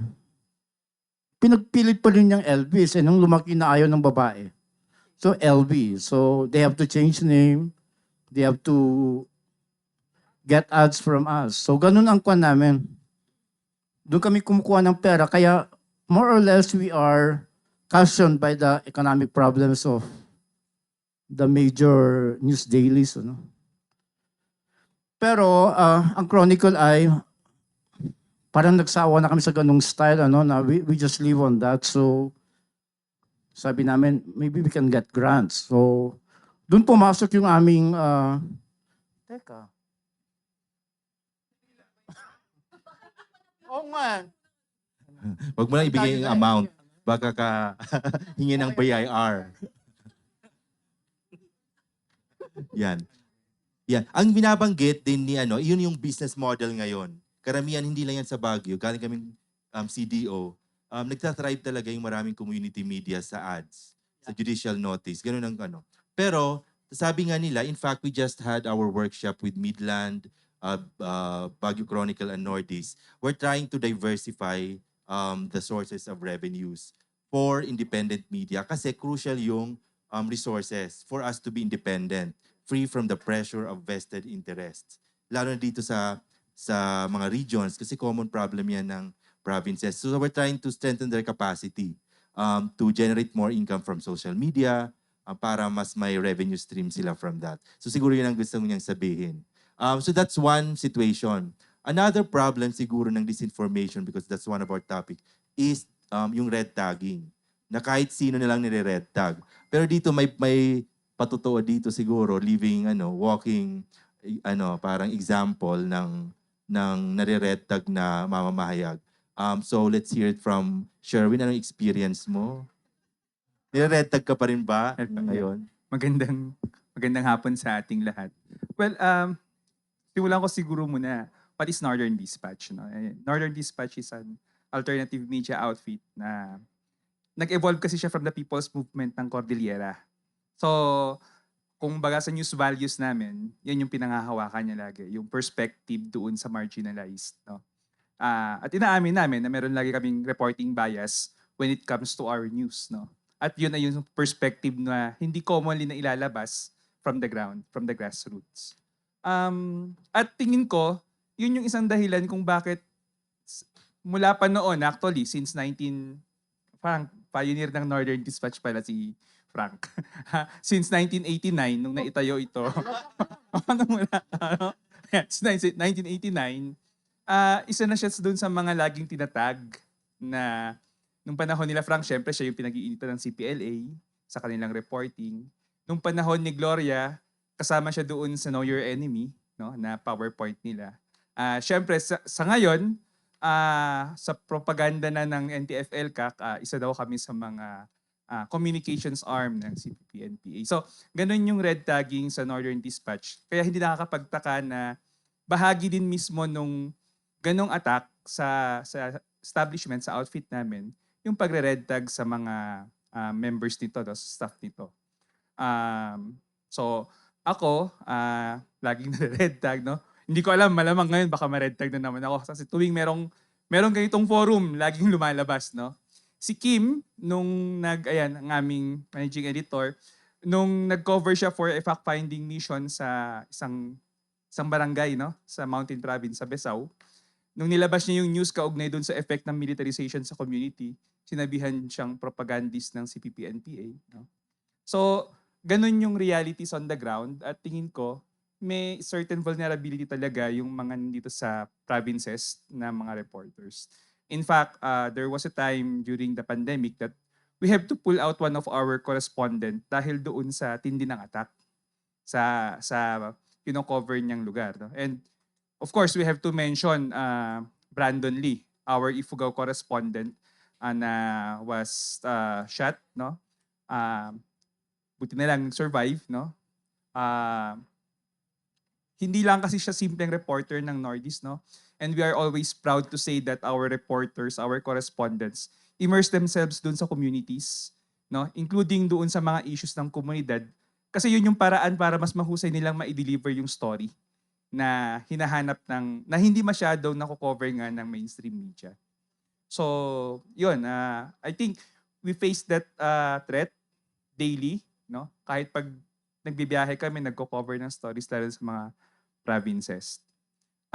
Pero hindi lang kami yan, no? Sabi nga kanina ni Voltaire, lahat na halos ay nagre-red tag kahit walang kinalaman. So, ang pinaka-recent na case dito, in fact, ay si Frank at si Harley Palang Chow ng Midland Courier. At and also our multi-awarded writer, si Luchi Maranan, no? Nung nag-party-party kayo sa Thailand, no? Chiang Mai. Nagkataon nagkita-kita yun doon sila at dahil magkakakilala, merong isang gathering, nagpa-picture lang sila. So they were all red tag, no? So ganun katindi yung attack na isang klase ng disinformation, which is a very dangerous form of disinformation. Okay, thank you, Sherwin. Let's share the experience ng ilang advocacy groups, particularly yung pinapayungan ng Initiative for Media Freedom. The community is called BarangayHub. It's composed of many stakeholders including journalists, campus journalists. Isa sa mga produkto namin ay si Jairus. Bata pa noon, bida-bida sa national Schools Press Conference. Ang anchor siya ng aming newscast doon covering the event. And I'm happy to see him. Nandito na pala siya sa UP Baguio. And then Isagani na inyong alumnus, magna cum laude. Hindi na namin pinakawalan, nag-intern sa fight. So, But he was one of the contributors of Barangay Hub. So maybe you can share your experience kung paano ka naging bahagi ng anti-disinformation campaign, the products that we had, that you produced, as far as that community is concerned. Thank you po, Sir Vots. Na-pressure po ako. Pero I'm happy to be back sa UP Baguio. And I'm happy to see familiar faces and new faces din. So to begin with, sabi nga ni Sir, contributor ako sa Barangay Hub. And luckily, yung internship namin, nataon talaga siya ng 2022 elections. And all of us are very familiar na ang daming misinformation, disinformation na kumakalat during those periods. So, ang ginawa namin, remote kasi yung internship natin during that time. It's actually parang 100 hours ng internship. So, inalaw kami nila Sir Voltaire to cover disinformation during elections ng 2022. Pero we cannot do that on the ground. So, ano yung pwede natin gawin na nasa bahay lang tayo to combat disinformation? So, nag-focus kami sa packaging ng news namin. So, if you notice, meron kaming pinapublish sa Barangay Hub tsaka sa Fight na Check.PH. Yung packaging namin, binago namin from a traditional reporting na medyo straightforward yung pagsasabi ng paglaban sa disinformation and misinformation. Ginawa namin siyang parang Marites vibe, parang chika vibe. It's actually blending in with the type of content na kinokonsume ng mas maraming Gen Z ngayon. And in fact, yun din yung ina-explore namin sa Fight ngayon na nagpiproduce kami ng mga contents na shorts. Because I know naman, sino dito yung mahilig mag-TikTok or nanonood ng TikTok? Okay, so wag tayong mahiya. Okay, our queen of potential sound is here. Yeah, so we do recognize that social media platforms are becoming one of the biggest sources of information, not just news, but many information. So we're trying to blend in with those platforms. Sabi nga ni Miss Cara, hindi natin kalaban yung mga platform na yon, but those platforms are another tools na pwede natin gamitin to amplify our content. So sa Fight, sa Barangay Hub, we're exploring engaging contents, short-form video contents, wherein hindi gano'n kahaba, 1 minute lang siya, and all the information that you need ay makukuha na agad ninyo in just 1 minute. So just for example, when you're waiting or in queue, so may information na agad na pumapasok sa inyo. So going back dun sa internship experience ko, very nakatulong talaga siya, specifically to be part nung paglaban sa disinformation, misinformation, kasi ang daming tao, especially during elections, na naloloko talaga ng mga simpleng impormasyon online. And by doing so na we create engaging content and we go down din sa level ng comprehension din ng mga tao. Kasi it's very important na yung mga news din na ginagawa pala natin ay hindi lang siya, alam mo yun, dapat naglaland siya dun sa target audience natin. Yung objective din ng mga news na yun, dapat naglaland sa target market natin. So kung hindi nila naiintindihan yung news, that's why we're trying it to be more engaging. So kung hindi nila naiintindihan, hindi effective yung delivery of communication. Hindi nag-transcend yung information from your mobile phone or from your devices to their homes or sa consciousness nila. So very important na as Gen Zs, very creative tayo. So we're trying to be more engaging in terms of producing our contents. And thankfully, Fight and Barangay Hub is exploring more engaging shorts contents. And nag-start ako during the internship. Thank you, Gani. Siguro yung mga bata, familiar na kayo, pero from the point of view of newsrooms, or an editor or reporter, malaga kasi yung tinatawag nating metrics, di ba? Nasusukat natin yung engagement natin, yung reach natin. Isa yun sa aming binibigyang diin dahil mahalaga na nakakaabot yung ating content sa malawak na hanay ng audience natin. Otherwise, nagpapagod tayo, wala namang nagbabasa or nag-review, di ba? In fact, sa sinasabi niyang project, na for a fact check done by a news organization, for instance, ang kanyang likes or shares, umaabot ng unreached 3,000 plus, ganyan. For the same content which we visualized under the Check.PH program, umaabot siya ng 300,000. Same content, but it's visualized in 1 minute na fact check mo, na nabahagi mo yung fact check. So in other words, ganun na rin kasi yung nature ng audience natin ngayon. Very visual, video-oriented, di ba? Video first nga sinasabi nila. So I think that's one insight na pwede nating bigyan ng pansin when we create content. Speaking of which, yung mga bata nga ngayon, yun ang ginagawa ninyo na video. Nasa DNA nyo na yung content creation. So we would like to hear kung paano yung Outcrop ginagamit yung visual content, video man yan, graphics, photo, para makatulong sa efforts against disinformation? So, ayan ang Outcrop, bagong-bago lang talaga yung niya, multimedia wing niya, yung crop out. Nag-venture out kami doon nung napansin namin na lumalaki na nga yung reach at nakikita namin yung mas kinoconsume na ng mga tao yung mga video forms. So, nung naglunsad kami ng crop out news, hindi lang mga short videos, news package ang nilalabas namin, nalalabas din kami ng reels, explainer videos sa mga issues na kinakaharap hindi lang ng mga students dito sa loob ng UP Baguio, pero pati sa labas, sa community. Kasi yun din naman ang goal ng Outcrop, ay magpalabas din ng content, hindi lang sa loob, hindi lang sa mga students ang ng kinikater. So, right now, ina-explore pa namin kung ano pa yung mga pwede naming gawin in terms of sa audiovisuals. Kasi very very recent lang talaga, parang 2 years ago lang. And just last Saturday, nagkaroon kami ng workshop na yung inilunsad naming Out the Truth, Crop the Lies, na sana nandun kayo. Ayun, ay tinignan namin kung paano mas mai-improve pa yung skills ng mga students. Kasi naniniwala kami na hindi lang naman kaming mga journalists ang may kakayahan or may karapatan na maglabas ng information, right? Tapos, kaya nilabas namin, inopen namin siya for public. And yun yung mga initiatives ng Outcrop para makatulong dun sa disinformation campaign na nilulunsad natin ngayon. Okay, thank you, Ray. Balikan natin sila Sherwin at saka si Frank. Ano yung mga ilang initiatives ninyo na pwedeng sa tingin ninyo mai-align sa nabanggit ni Cara na Media and Information Literacy Program to help you address yung mga concerns ninyo, safety man yan, red tagging man yan, and so on and so forth. Sige. Siguro bigyan muna ng konting paliwanag. Sa bahagi kasi ng Northeast, meron kaming 3 diin doon sa fact-checking. Una, yung historical distortion na nakafocus sa Northern Luzon.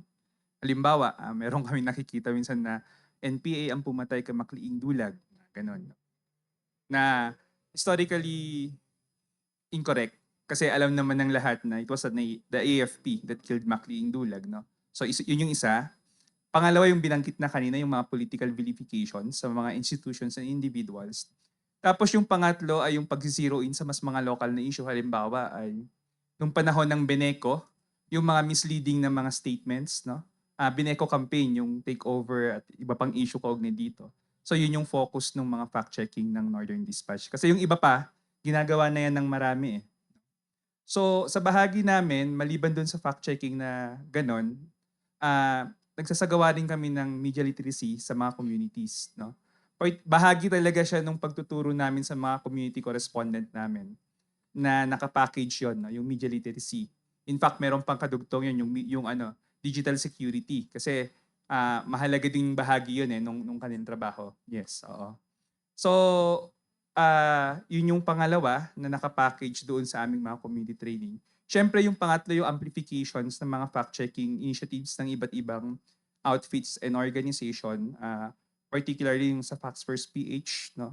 Siyempre, yung partnership namin with Baguio Chronicles sa mas laking panahon dito sa Baguio City. So, ganun yung mga ginagawa ngayon ng Northeast. Nitong nakaraan, sinikap namin na ipatagos ito maging sa mga interns. In fact, inilunsad namin yung for the first na joint training sa mga interns on Mojo, na actually ang output dapat nila ay fact-checking TikTok. Tama no? Short reel ng fact-checking with Alter Media. Do you think the videos na nakita ninyo, although ang target ay teachers at mga students, when you engage your stakeholders, helpful ba yung ganung videos makakatulong sa inyong MIL program? Oo, actually, para hindi na kami magsasalita, pwedeng palabas na lang namin. Oo, kasi oo nga eh. Hindi kasi, halimbawa, karamihan naman ng mga nagiging community correspondence din ng Northeast. Usually galing sa mga hanay ng estudyante, no? Meron din syempre mga galing minsan sa mga people's organization na nag-start yan sa gusto nila magpaturo paano magsulat ng proposal, paano magsulat ng news, ng PR. Pero eventually, yan yung mga dinedevelop namin from the grassroots na maging correspondent. So, tingin namin yung ganong video, ganong material, malaking tulong siya dun sa ganong setting din. Si Frank, magki-TikTok ka na ba? Hindi pa. China yun eh. Oh. Yeah, nakapagkape na ako, so kayang-kaya ko na. Yeah, like I was saying, ang journalism naman talagang fact-checking yan eh. Kasi nga, they call it the literature of verification. So, nung nagtrabaho ko sa Seattle Post, meron kaming ganyan eh, yung copy editing na ang laki. It's a big, they have like 5 desks. And then kuminsan tiyatawagan ako ng gabi para lang kunin yung source ko just to verify. So, ganun dapat. I mean, but now, maybe we became careless or I don't know. Mas magaling yung kalaban. Yun ang nangyari. So, Rappler invited us for the Factfirst.PH. Kami yung sa Luzon and then there are others in Visayas and Mindanao. We were asked to do 30 fact checks a month. So, every day, Hindi mo kami ganun kalaki. So, we got ball pa nga yung ginamit namin mga interns eh. Hindi yung mga journalist eh. We have here Lem. Uy, tumayo ka. And then like 4 of them. So, konti lang kami but we're actually the only one who delivers every day, So, sumikat pa kami sa Singapore, tinawag kami. And our internet presence rose by 500%. 5 times na yun, pero pinalaki ko. 500%, mas maganda pakinggan. Yun, sumikat kami. And then, nawalan kami after 1 year, Midan. I think it was Midan who funded it. Kasi sabi ko, we cannot stop. Tapos na yung election eh. Kailang ituloy natin to kasi si Bongbong has been doing that for 6 years. Eh. Meron pang yung bago Facebook, yung may testimony. What do you call? Friendster. Meron siyang Friendster. Fake pa nga eh. Ang daming sinasabi mga ginawa niya, hindi naman totoo. Friendster, meron siya. Yun na. I mean like, he knew.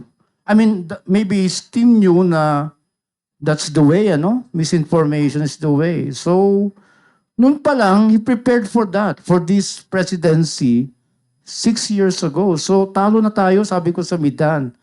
So, nakinig naman. So, we went back to having fact checks. Yeah. For smaller detail, pero by election siguro babalik na tayo. Yeah. So, ganon. Ang ginawa lang namin na parang innovation dun sa whatever, yung fact-checking, we send it to our Facebook. We printed it on our newspaper. Kasi ginagamit ni Leia na kanyang media literacy. I mean like, ang Cordillera naman kasi ang tawag natin dito ay GIDA, di ba? Yung geographically isolated DA, whatever. Ganon, wala ka tayong internet everywhere, di ba? So, by printing it in the newspaper, mas matagal ang pag-uusap. So, ginagamit ng mga schools na iba. So, yung mga ibang schools dyan, we will give you para mag-subscribe naman kayo. So, yun na pwede masabi for what. Siguro, nandito si Karen, maximize na natin, no? Kasi, ang isang reason ng activity na ito is to link stakeholders with the product, kung para magamit. Narinig mo yung kanilang experience. How do you think can we integrate or collaborate para magamit pa natin yung products ninyo? To interface with their workflows, with their experiences. So mapapansin nyo naman that yung mga topics namin doon sa media literacy modules are very broad and very general. Ginawa talaga namin yon na very broad and very general para it will just really serve as a jump-off point for discussion. So it is our hope na sana magamit siya ng mas maraming journalists, educators, etc. in the different provinces. Tapos sabi nga 'di ba, pwede ninyo siyang ipakita. Tapos yun lang yung parang stimulus ng discussion. Point of lang, para lang may starting point yung discussion. Tapos pwede nyo na siyang palawakin to the more localized issues. Kunyari kami, gagamitin namin yung mga news values para sa mas national level issues. Pwede nyo na ngayon siyang i-relate to the local issues na mas malapit sa puso ng inyong mga communities. So kaya kasi may mga nagtatanong sa amin na ibang mga members of the academe na parang, bakit ang ginamit ninyo yung mga example, may mga showbiz, mga national, mga international, parang ang sa amin, kasi ito lang yung alam ng maraming tao. Pero hindi naman ibig sabihin, ito lang yung ituturo ninyo. Even the modules that we are creating, mas may rin naman siya, mas gusto namin, kayo rin, gawin nyo rin sa inyong sariling mga communities. Kumbaga, lang siya, it's not meant to be the end-all and be-all of education, of media literacy education, but it's just a starting point. It's just to start the discussion. Yun lang. Thank you, Kara. Nabanggit mo yung teachers, educators. Dahil nandito rin naman tayo sa university at kasama natin yung ilang mga teachers, professors, gusto rin natin pakinggan yung kanilang impression, feedback sa nakita nila. Do you think it's helpful? Baka meron kayong suggestions to improve the module kasi hindi lang naman siya video. We'd love to hear your thoughts. Si Dean or si Professor Tacho or kahit sinong teacher, educator nandito ngayon. Yeah. Yeah. Siguro, mga initial impressions. I guess it's a good thing na we get teachers who are also practitioners. Like what happened to Miss Cara, your industry experience, and then you're imparting it to our students. Kasi iba yung may galing sa practice at saka in media industry. So, in fact, in the Department of Communication, for broadcast teachers, we make sure that they have industry experience. Di ba, yung lecturers ngayon na teachers nyo sa Broadcom, they're part of GMA as a creative consultant. They are field reporters. Siguro sa side ng academe, yung bigger question really is, maganda yung media and information literacy as part of the arsenal. Pero dahil nga profitable ang disinformation, kumikita, di ba, yung tao because of disinformation. Minsan pag ibabangga natin siya sa media and information literacy, parang mismatch. Kasi di ba parang we try to educate them, yet their consideration for engaging in this activity is a gut issue, it's the profit, it's really to earn money. So I guess yun yung parang kaya minsan pag nag-iisipan natin, meron talagang value yung media and information literacy, pero how can we provide livelihood, diba, that is appealing to people who engage in this industry so that they can get out of it? Parang ganun. So, I guess yun, parang that's not a question naman that we can answer right now, pero parang something that we can consider in relation nga to media and information literacy. Actually, under the Initiative for Media Freedom, yung isang target ng program ay yung mga influencers to help raise awareness sa kanilang hanay on how to create content responsibly. Still using the framework, the principles ng journalism, ethical journalism. Kahit content creator naman sila, pwede silang maging responsible, maging fact-based yung kanilang reporting. And also, to help them sa kanilang monetization efforts. In the same way na tinutulungan natin yung community media for their monetization efforts. Kasi yun yung biggest na factor, in fact, kung bakit mabilis yung pag-spread ng ganung information dahil may incentivized. Tayo, love for country, love for press freedom, love for and all the democracy. Hindi naman yung nakakain in real life, di ba? Sabi nila. So, pero at the end of the day, ini-encourage natin yung content creators, kahit yung mga bata ngayon na hindi pa journalist, campus journalist. That's why we focus on campus journalist. Kasi bata pa sila, doon na lang kami nag-i-invest. Kasi mataas yung hope namin na natangken na pag mga matatanda, di ba? Matigas na, mahirap na turuan minsan. Pero pag bata, kahit hindi pa sila journalist, they will produce content.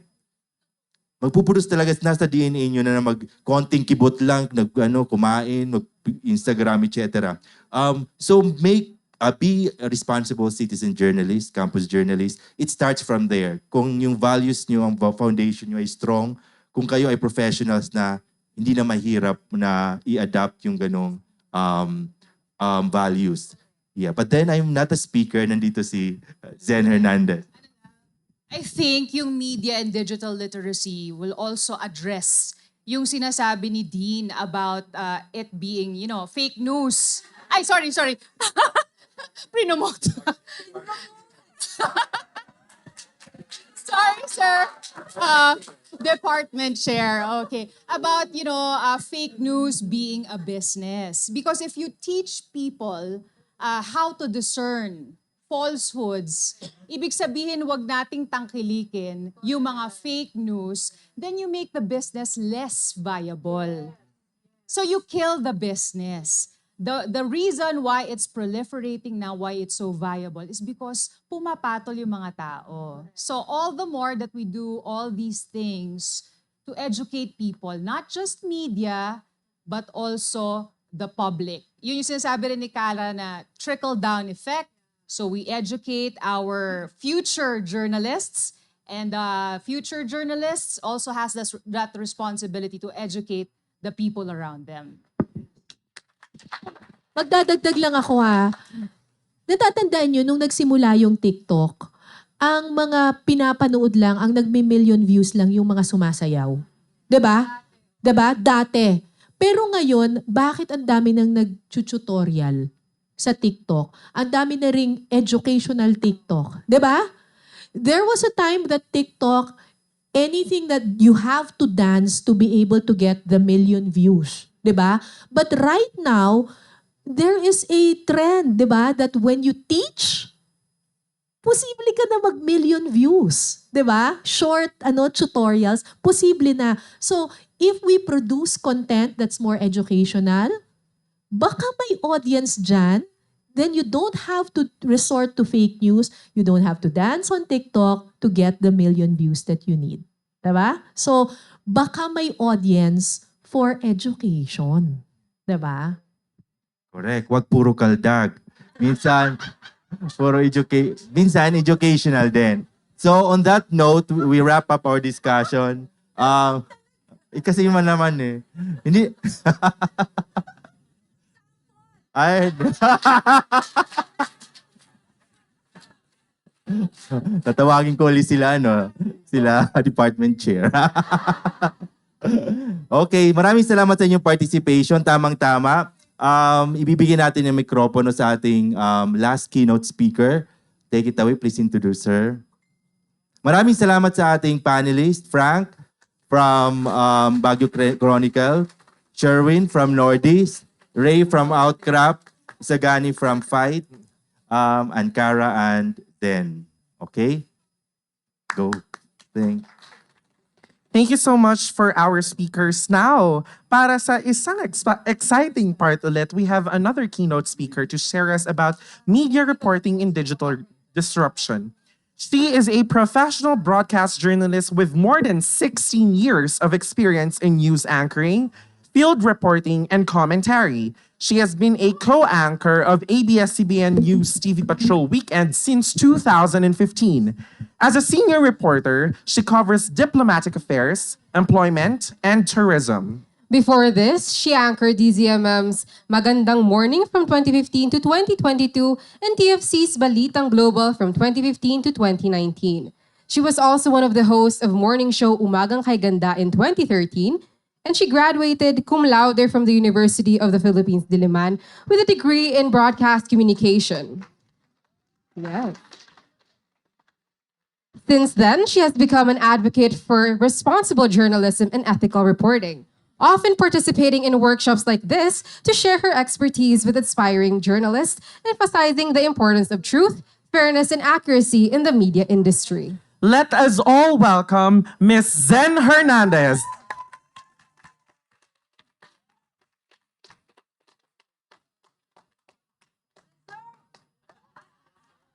Grabe. Actually, na-pressure ako kasi parang ang taas ng TikToker vibe ni Cara. So parang feeling ko kailangan ko na mag-TikTok. Kaso I'm covering the defense beat. So medyo maraming masyado ang storya namin is focused on the West Philippine Sea, China. So sabi nga ni Sir Frank kanina, China yan. So medyo hesitant talaga ako. Good afternoon, everybody. Thank you for your eagerness to be here. I heard so many of you came from different places pa outside, even outside Baguio, right? Some were from La Union. Who's from La Union? They traveled you traveled how much? An hour? Diba? Oo, ayan. Thank you for your eagerness to be here. And of course, yung mga taga UP Baguio, it's my first time. It's my first time to be here in your beautiful campus. So thank you to the organizers for inviting me and that chance, for giving me that chance to actually be here in front of you. I wrote something, parang stream of consciousness lang siya kagabi. So please bear with me. I'll read it. Pero I really enjoy the feeling of engaging with a young audience. Kasi parang it reminds me, of myself when I was your age, which was not so long ago. I'd like to believe. Pero yun nga, and I'm also reminded of the reasons why I pursue the profession that I am in. But first, I'd like to say that our panelists kanina did a really good job. Cara did an extremely good job, an excellent job in discussing the profound changes that journalism is being confronted with right now and the ways by which we can ride the tide and adapt and continue to flourish. So clearly, resisting technology is not an option. So we have to embrace the changes and the challenges that go along with it.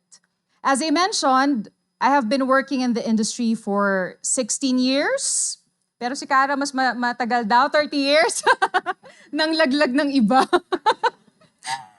Okay, so I've been in the industry for 16 years and the one thing that really sets my generation of journalists apart is that we witnessed the digital transition.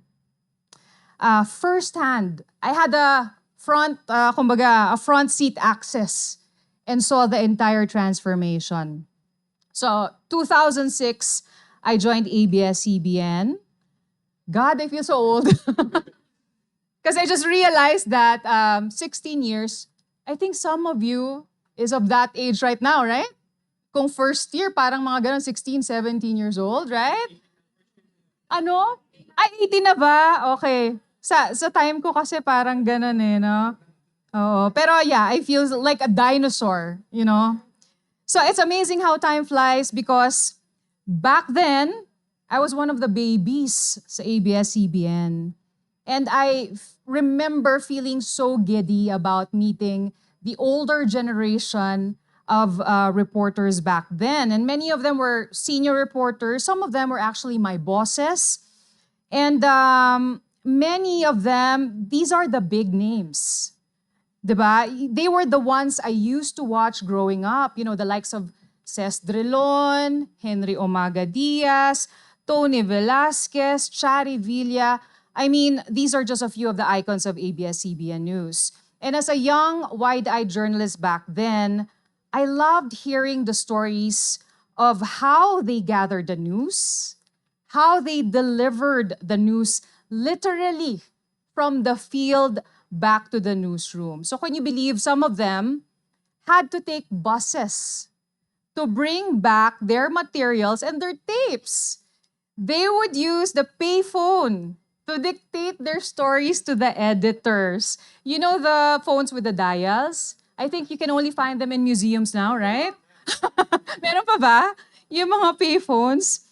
Pero ganun na yung technology back then. The point is, it takes a lot of time for a piece of news to physically reach the newsroom. And it definitely takes so much longer for that piece of news to reach its audience. So when I came in, there were still remnants of that old technology. There were manual editing machines and all. But fortunately, it did not take long before we had to digitize. And we were already armed with Blackberries, by the way. And later on, in 3 years' time, it became the iPhone. And it was the same time, medyo uso na nun yung Facebook. Pero Twitter came to be. Grabe, 2006, and the rest was history. So, ano ba yung impact nitong digital disruption due to the emergence of these social media? It was an exciting tool, okay, for media, definitely. I was a researcher before I was a field reporter, and I can vividly remember doing a lot of internet sleuthing. So bago pa nagkaroon ng Marites ngayon, nagmamarites na ako noon as a researcher. And there was this one sensational rape case. I remember talagang tracking down the identity of the victim and yung public account niya, of course. Not for the purpose of divulging her identity, but because the law mandates protection, di ba? But to help our reporters trace the people related to her, affiliated to her, who can probably help in talking about the case because you cannot talk to her directly. Also, engagement. Engagement was something that the media enjoyed. The speed in sharing and spreading information was unprecedented. Interconnectivity was far-reaching and global. You can say that it was everything that the media dreamed of. Diba? Kasi yun lang naman ang gusto ng media, to reach more and more people. But just as quickly as we had fun using it, the realization came that it was a double-edged sword and that it was killing legacy media platforms like TV, radio, and print, as was many people from the print probably knows that. Suddenly, it was altering habits. It was changing news consumption. It was diminishing traditional news appreciation. It was shifting needs and expectations. Yes, it democratized access to information, decentralized news sources. But ironically, instead of people being more informed by digesting, halimbawa, entire newscasts or perhaps reading an entire article, I think lumabas to dun sa pinakita ni Cara kanina na parang not everybody would read the entire article, right? So we are consuming it in bite-sized pieces. We can now customize, diba, our news feed and choose to listen only to information that we'd like to hear, which makes it harder for the media, for example, to correct misguided beliefs. Kasi even if you do, it won't even reach your viewer because they had set that, they have designed their feed not to accept your information. It's so easy. This is the kind of landscape that made it conducive for misinformation and disinformation to flourish. If a post appeals to somebody, diba, on Facebook, even if it has parang verified or known sources, if it reinforces their biases, they would believe it.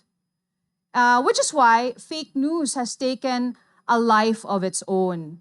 So social media also gave rise to citizen journalism. Healthy at first, okay?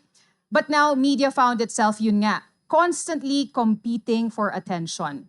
So in this new media landscape, traditional news outlets are facing fierce competition from digital platforms, bloggers, and citizen journalists. And journalists are constantly faced, ito na, yung mga dilemma of balancing speed versus accuracy, engagement over quality to stay in the game. It brought forth also yung clickbait journalism. sometimes it tends to compromise yung quality and accuracy for the sake of clicks. So it may seem, it feels like media was on the verge of losing control of information. Information that has always been the source of media's power because it lives and breathes information. The same power that it also needs to fulfill its role to demand accountability and transparency, which is necessary in empowering a society. So this is a crisis, right? But clearly, the challenge to journalists of this generation is huge. It is incumbent upon journalists and news organizations to evolve strategies to combat this challenge. So many say that digital disruption is actually not all gloom and doom. So hindi naman natin kailangan magpaka-pessimistic masyado. As what have been said over and over, it breaks down geographical boundaries, allowing us to reach more of our audiences instantaneously. This is especially true for the Philippines, of course, who are huge cell phone users. So just for context, currently we have 116.5 million population. But there are 168.3 million cellular mobile connections, according to We Are Social. So that's 144.5%, meaning almost half of us have 2 cell phones. So isa na ako doon. I think we can attribute this to the fact that we are a labor exporting nation and there is an OFW in almost every family. So there is a need to keep in touch, which explains why there is so much investment in cellular phones. So 69%, 69.2% to be exact, of Filipino social media users use it primarily, yun na nga, for connecting to family and friends. And second to that, actually, a good 47.3% use it for searching news stories. So there's potential there, no, for media. But here's where the problem begins.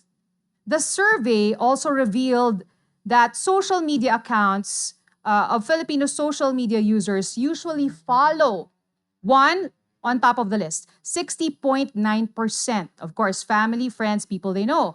48.7% actors, comedians, performers. A close third, 46.4%, follows entertainment, memes, pati pa nga parody accounts.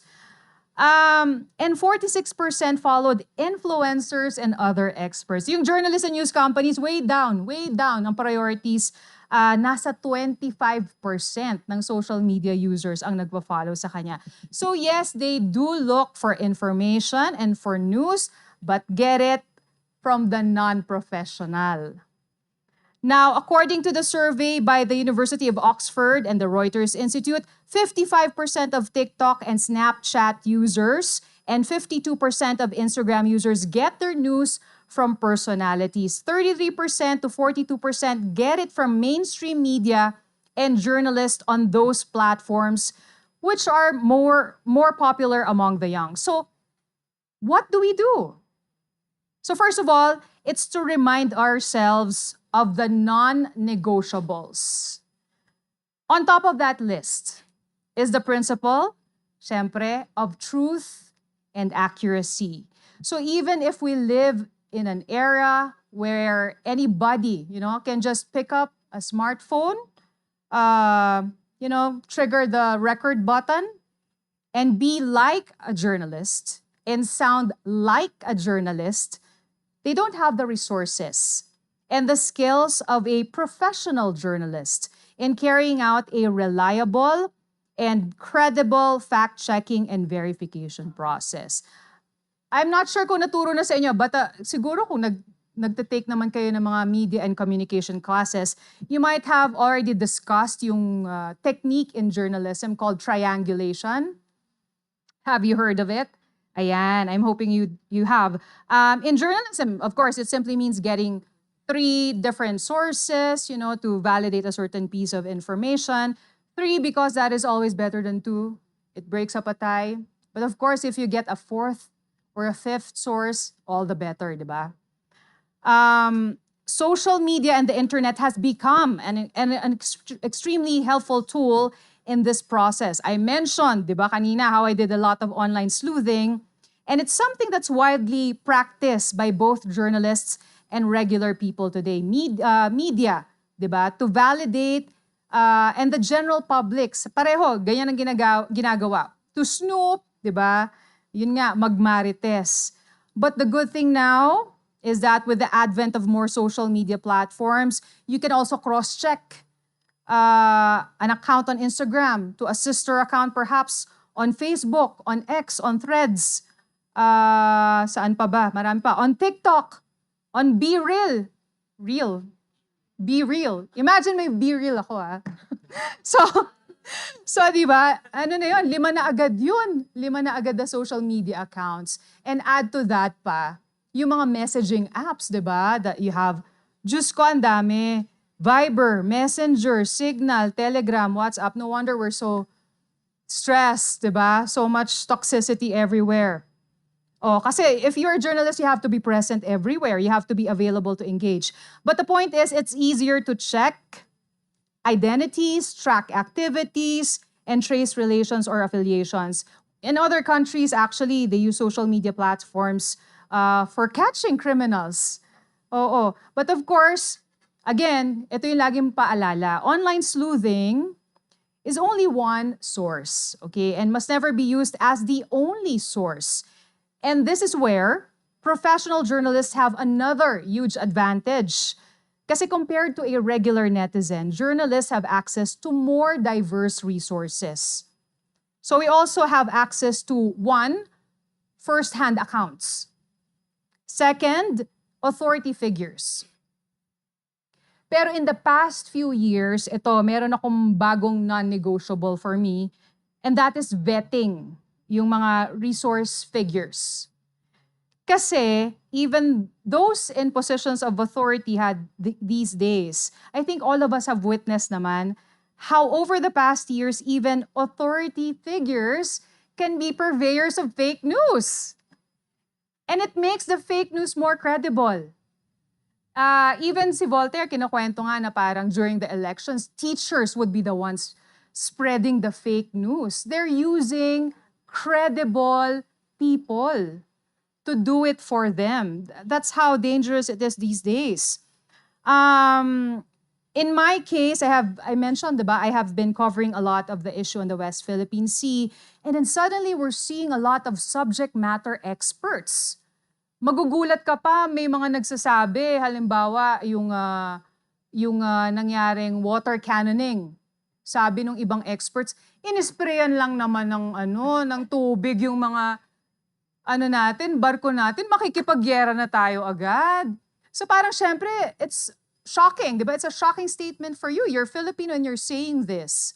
But upon scrutiny, for example, of their background, yung mga affiliations nila, political affiliations, you would see na nag-PR sila sa China. So the same din naman goes for, halimbawa, baka nag-PR din for the US. So, ito yung panahon na yung journalists should be wary of the people that they share their platform with. Kasi napaka-powerful ng platform and it can be used to manipulate and even muddle the narrative. But should you decide to do that? Kasi may ganung pagkakataon din naman eh. Pwede mo silang, okay, pakita ko kaya. Ilabas ko kaya sa aking storya. You should be ready also to challenge that claim. Hindi enough na sasabihin mo sa sarili mo na, okay na yung storya ko, balance na yan, objective na yan. Kasi pinagsalita ko siya. Di tama na. Hindi enough yon. Okay? You have to challenge that. Because you yourself know that it's unfounded or even biased.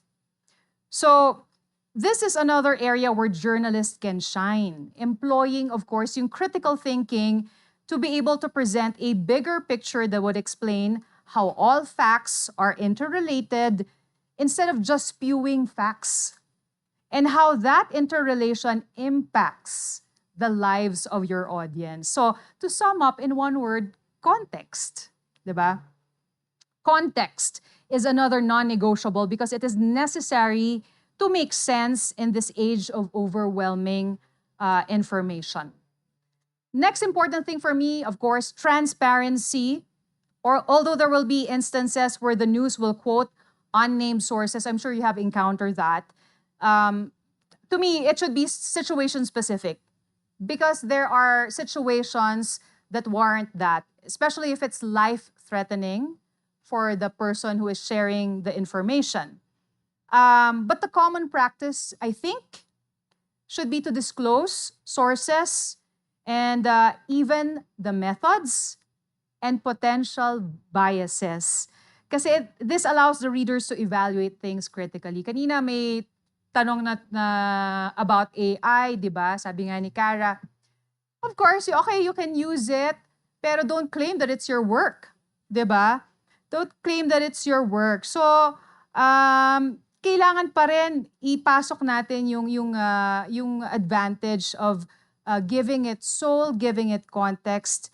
Malayo, I've tried actually, yung ChatGPT. Para lang siyang spewing facts. And additionally, I think yung ganitong paraan, so in short, we don't just tell our audience what we know, we also tell them what we don't know. So this is especially helpful particularly in developing stories, for example. Kasi pag developing stories, nobody can really claim that they know everything, right? So it's important to be transparent about that. And for me, I think that helps bolster credibility more than pretending to know everything. So finally, we also need to explore avenues for more collaboration. I heard from Voltaire last night, no? That media is highly competitive by nature. Well, Philippine media, most specifically, because for a long time yung competition was limited to only a few networks. Kami na yun. Kami yun. Diba? So, we know naman what happened to ABS-CBN, and the first to fold actually was our regional arm. And this is clearly a major loss for people in different parts of the country who prefer, the people who prefer to get their information from our network. I'm sure that this gap was also felt, in some areas here in the Cordillera region. There were also areas where ABS was the only source of information. So, this is a matter of life and death for those communities, especially during emergency situations like calamities or a crisis, and that was taken away from them. So, there is a silver lining pa rin, because community media has been stepping up, nakita nga natin kanina. And who could better serve, di ba, the community and tell their story than the very people who live in that community. So, this is especially beneficial, syempre, for, halimbawa, yung ating mga ethno-linguistic groups who are seldom given enough airtime to tell their story. Kasi sabi ko nga kanina dun sa aming video, medyo tied up tayo dun din sa time limitations. And usually what you would see on the national news are national issues. But extremely local stories, it's hard to see them on the national news, right? Which is why I think also na yung concept dati ng ABS-CBN sa regional arm niya, maganda. Kasi it did not force people to watch TV Patrol Manila. Diba? It tailor-fitted the newscast to the needs of the people in those communities. So they have their own newscast. It's very customized. Kasi nga, they know what stories matter to them. So this is an opportunity now, right? To capacitate yung mga community journalists natin and empower them to utilize and maximize alternative platforms that we have today to amplify their voices. And that can be done nga through this media and digital literacy training, sharing of best practices like what we are doing now, and especially funding support. Kaya importante si Internews. It's expensive. It's not simple, di ba? Not just to decide one day I will launch a a digital media team. It's not that simple. It requires investment. Si Sir yata kailangan ng pondo. So, newsrooms, di ba, must invest from the hardware up to the skills. So, this right here, what we're doing right here, it's collaboration, different media personalities nga brought together by the academe, the UPCMC Journalism Department, our community-oriented independent media Lyf or Fight, and our international media support, Internews nga. Let's give them a big round of applause. All of these people united with the one goal of furthering literacy, again, for our soon-to-be journalists in the country. Because in order to fight this fight, syempre yung mga soldiers mo, yung mga frontliners mo have to be equipped. Diba? You have to be equipped with the skills to ably, hindi lang navigate, but to ably navigate this evolving landscape. And the competitive nature or culture is no longer working to anyone's advantage because media in general is now the collective recipient of attacks, no? From entities who benefit from misinformation and disinformation. So we have to push back collectively as well. So talagang we can say that this is an age of collaboration. This seems to be the trend now, di ba? Usong-uso yan sa music, sa movies, 'di ba, sa mga art. So why not sa journalism and media? Actually sinimulan na siya ng ABS-CBN. Wala kaming mairehan, edi tumulong ang GMA, 'di ba? Madlang people na ngayon, madlang kapuso. So in thing siya ngayon, ha? Oo. So it's a concept that is hindi na, 'di ba, hindi na impossible these days. Dati akala natin it's so impossible. And to me, there is an opportunity to expand this further. I'm not sure kung anytime soon, kasi may mga limitations sa ABS, GMA, or even yung mga local and community media. But I recently did a collaboration with the Canadian Broadcasting Corporation and the reporter Karen Pauls. It's about a story on the demand of Filipino nurses in Canada. Now, this is something that I'm sure we can both, do on our own. Yes, that's doable, right?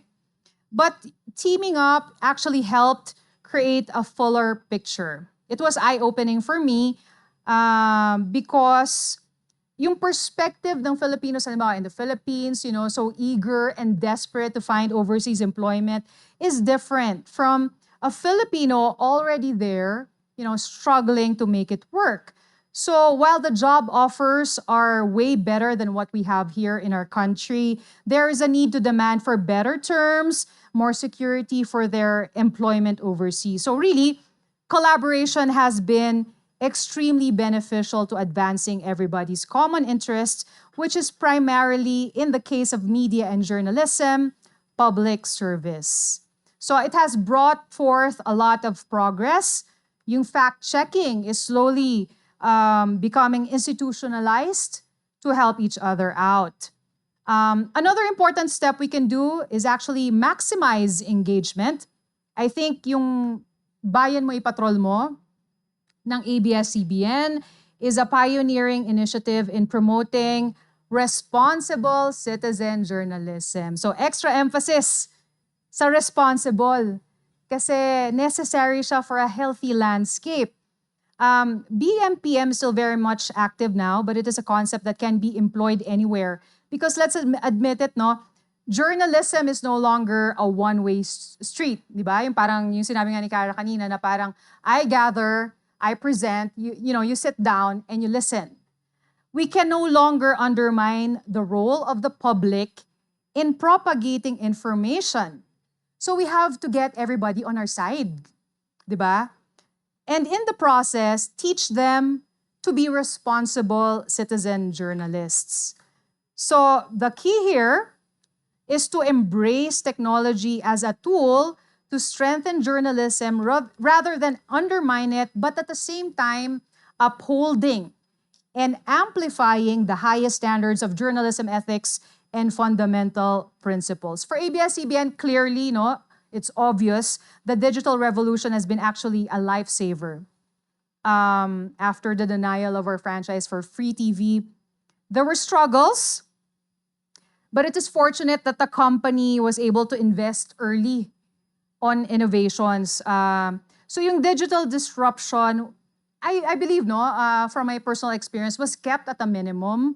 O kung hindi man po, syempre sa back end, baka nagkakagulo yun, ano? But, you know, it was barely felt by the people at the front line. So meron kaming, may I Want TV, di ba? It's a platform that has been developed long before.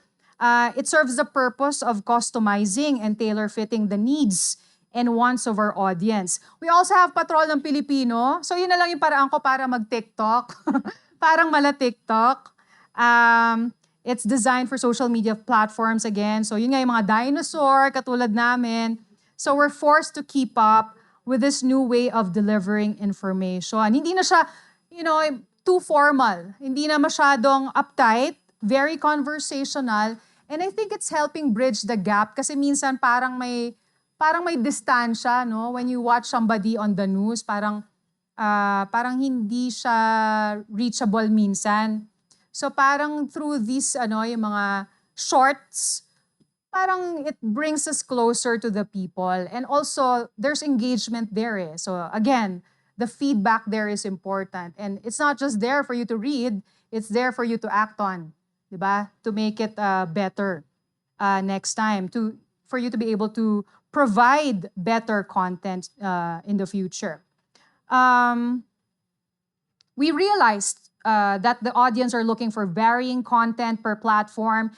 Each platform would address different needs. So on YouTube, they watch full shows. On Facebook, they would look for jobs. I have a story on jobs in Hungary that has hit almost 2 million on Facebook. Tapos on Instagram, yung mga tao mas interesado sila sa halimbawa, getting a US visa. Or traveling, bakit gano'n? So I think yung demographics, magkakaiba rin, di ba, per platform. It is something that we need to study closely para alam natin what kind of information also to give. So in conclusion, digital disruption presents both challenges and opportunities. We can harness technology's potential in enhancing news gathering and identifying patterns of misinformation, but we should never compromise fundamental journalistic principles. Because at the end of the day, those principles are what the journalist can bring to the table, along with our experience for empathetic storytelling. So I don't think journalism will ever be obsolete. It will only evolve, but there will always be a need for trusted voices in a sea of noisy chatter. So we should not be confused about our identity and our purpose. We are first and foremost storytellers, truth seekers, and agents of change, no matter what the platform is. So we must remember that the heart of journalism is the people we serve. Thank you.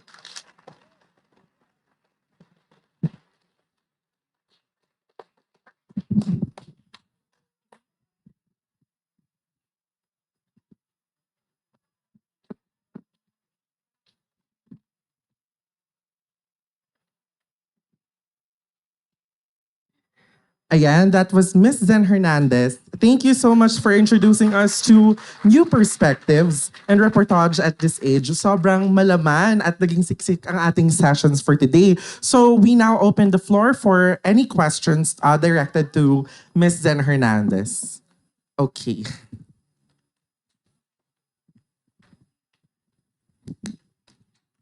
Wag lang pong love life. What if yun po yung tanong ko? Showbiz. Ayun po, so ako po ulit si Ralph from UP Baguio. So, nabanggit niyo po kanina yung about po dun sa mga even government officials yung nakapag pakalat or naging purveyors nga ng fake news. So, nagiging po kasi siya, nakikita ko lang po sa social media na some media news outlets, ganyan, parang ginagawa rin po silang source of information, ganyan, for example.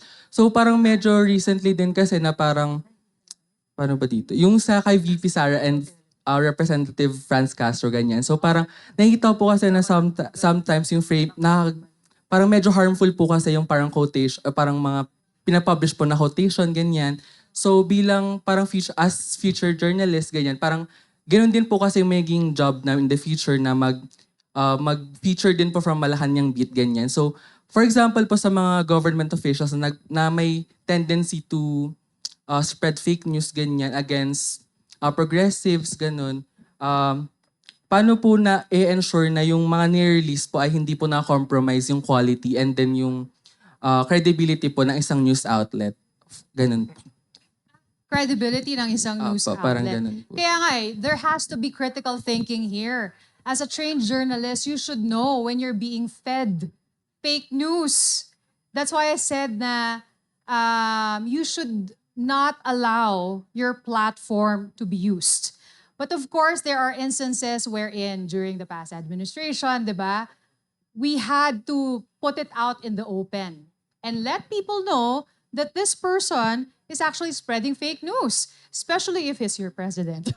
Ganyan, diba? Minsan ganun eh. So, doon na uso yung fact-checking. Although, it's not just a trend sa atin, ha? It happened in the US, diba, with President Donald Trump. So, fact-checking has become a necessary step.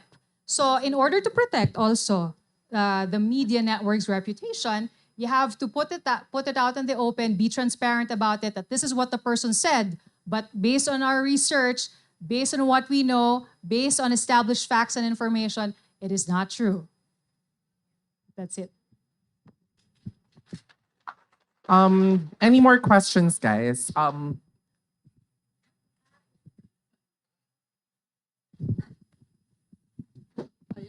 Hi, Miss Sen. Hello. I'm Amanda from UP Baguio, and my question is, kasi sabi niyo po kanina, like, parang nowadays everyone must be on the journalist side kasi po marami po nagsasubscribe po sa mga non-professionals. In fact, many people get news from non-professionals sa social media. Ang tanong ko is, how will you get everyone onto your side as a journalist while not trying to compromise yung mga journalistic principles? Actually, I'm presenting yung journalistic principles. It has to be, you have to show it through practice, of course. Again, credibility is not earned overnight. It is something that we worked so hard for so many years. And so it's something that you have to protect, and it's what you can offer kasi. So if you continue employing and sticking, no compromises sa iyong mga principles, then I think it will show. People will realize that, you are the more reliable source of information than the rest of the people. Again, sabi nga ni Cara, parang kasi yan parang innovation. People are interested about a certain people. Pero parang fad rin lang siya. 'Di ba? Minsan type mo yung ganito.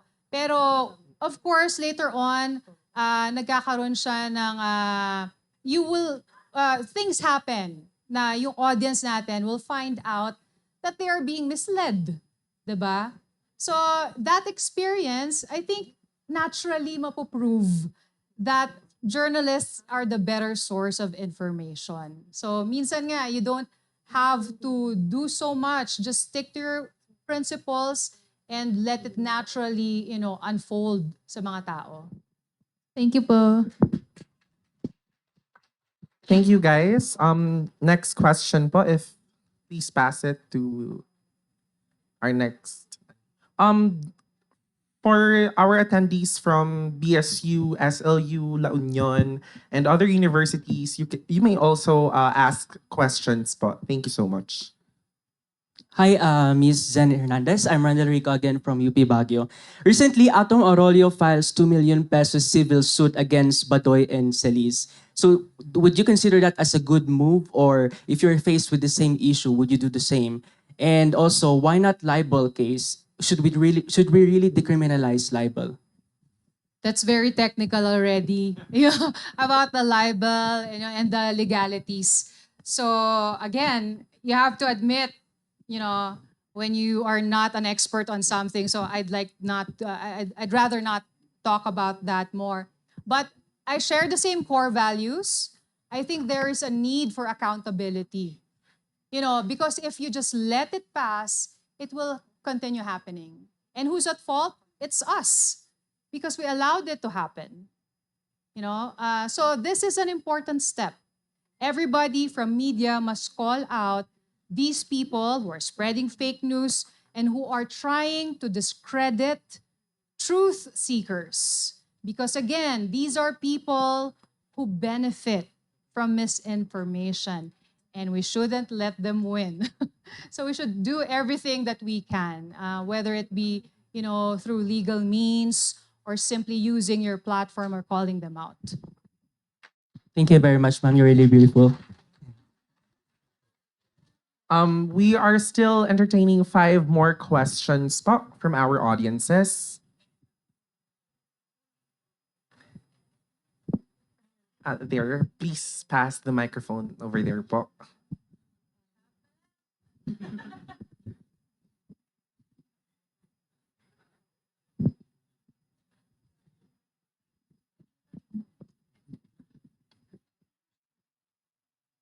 Hello, Ma'am Zen. So how do you correct po disinformations from people with positions, especially in the government, without antagonizing their image po? You don't need to antagonize anybody, actually. If you're just doing your job, you just get the right resources to challenge whatever it is that they're saying. If you have access to established data and information, that's enough.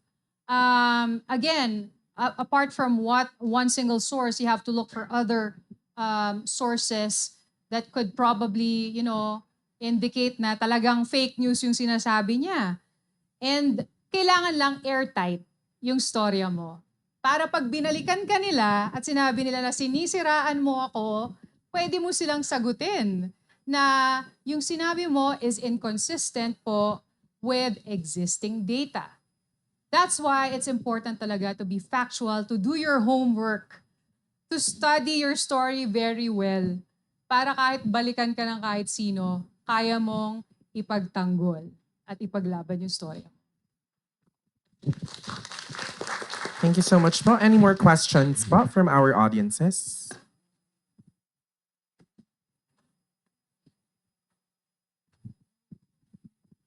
Hello po. Afternoon. For aspiring journalists po, how do you balance the risk of being a journalist? Because as we all know, it is important to become a voice of the masses, while it's also important to look for yourself, lalo na sa panahon ngayon na red tagging is prevalent and there's a lot of threats to journalists. So what can you advise po to aspiring journalists po? I think there's nothing to be afraid of naman if you're on the side of truth. You have to make sure that you can defend your story.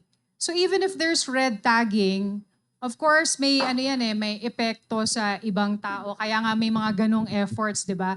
To call out and to do something about it, to do a substantial effort to call it out. Pero yun nga, if you're on the side of truth, I think hindi ka naman dapat matakot. Although kailangan talaga may tapang din eh. As a journalist, unfortunately, kailangan mo na rin iasahan yung maraming bagay, yung mga ganyan. Pero of course, safety first, 'di ba? Lagi mo na lang isipin na ginagawa ko yung trabaho ko according to my values and principles. So basta sa tama, ganun lang. If I may add, yung Initiative for Media Freedom, part ng aming program, may partners kami like the National Union of Journalists of the Philippines. May programs sila on the safety of journalists. So don't be afraid. We have guidelines. We have mga steps to make para safe tayo when covering stories. War man yan, conflict, and so on and so forth. Iba't ibang scenarios, ganyan. Remember, tulad ng tinuturo sa amin, no story is worth dying for. You can't risk your life just because you want to pursue a story, lalo na pag risky at irresponsible. Ito marami. So, apart from your safety, isa rin sa important sa akin is to not risk the life of the people that you're doing a story on. Okay, that should always be a primary consideration. Kasi minsan naliligaw yung ibang journalist, di ba? Ang gusto is malaking storya, magpaputok ng malaking storya, sumikat. Yun, pagka gano'n, medyo mahirap na kasi mapapahamak mo yung mga tao. And that's against our role, which is to serve the people and actually protect them and empower them. So if you put them in danger, then it defeats the purpose. So that's number one.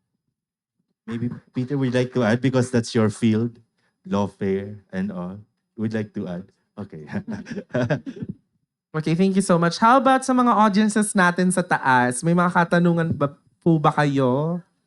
Ayan, meron. Isigaw mo. Asan po yung mic? Ayan, there. We can hear naman. Actually, meron na pong mic. Papunta na po sa taas.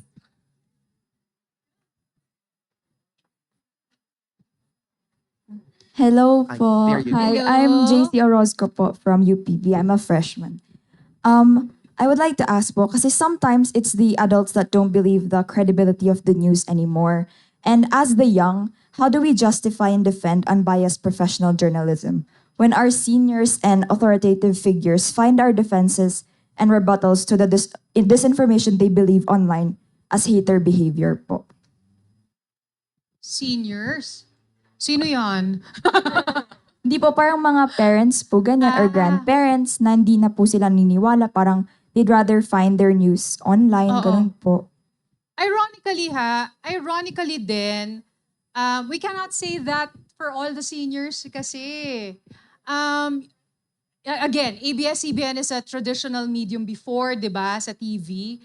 Alam nyo, mga viewers namin, mas matatanda. Sila yung mahilig manood talaga ng newscast noon. Buong newscast, it's part of their habit. They follow the news. Even my mom does that. So yung situation wherein some seniors refuse to believe because of their own biases, that's not applicable on seniors alone. Even young people, may mga ganyan din. Kasi lahat tayo may biases eh. Kaya nga kailangan ng media literacy. Kasi yun ang nagpo-propagate ng fake news when you allow your biases na to be reinforced. So the only way we can do is to make our presence felt in every platform available, to reach more and more people, to work together, to collaborate, and to teach each other how it is to be a responsible netizen or social media user or internet user. Thank you po. We'll entertain one last question from our audiences.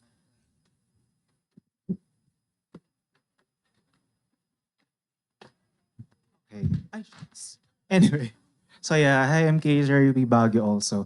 So speaking of which, I would like to know, just curious, no, you from the Defense Corps Press, right? Not necessarily. Foreign affairs. Foreign affairs. So Foreign affairs. diplomatic. Oh, medyo nag-overlap. Yeah. Have you ever called out on a colleague or from a journalist from a different news organization having a misconduct while at work or toning down the report, etc.? So yun. Me calling out somebody. Yes. Or just an observation, mga ganon. Misconduct. Actually, I may not be able to remember kasi sa dami ng storya namin. Sorry kahit nga yung sarili kong storya, minsan nakakalimutan ko yung ginawa ko nung isang araw lang.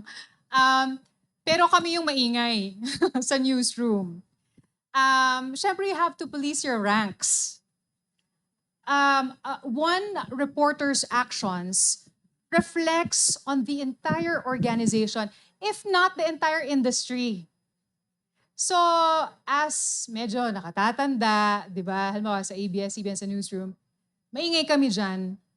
We always call out yung mga bagay na sa tingin namin hindi proper or maybe needs improvement. And I think yung aming young journalists appreciate that. So, it's a collaborative effort. Although media is like competitive in nature, news gathering is actually collaborative in nature. And so in the organization, in the newsroom, you have to help each other out if you want to preserve your credibility, which you have built for many decades. Thank you very much, Ma'am Zen Hernandez. And thank you to our audiences who shared their questions. All right, so we would like to acknowledge our esteemed speaker for today. Life and Fight is awarding this certificate of appreciation to Ms. Den Hernandez. We would like to call Sir Voltaire Tupaz and Sir Bong Santisteban and Sir Peter Mackenzie. And we call Dean Fong and Sir Orville Tacho.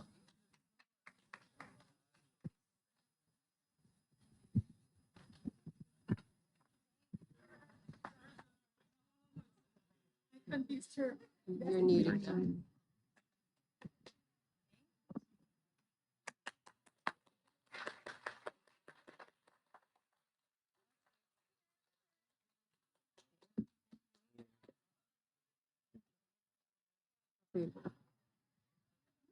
Okay pa po ba ang lahat?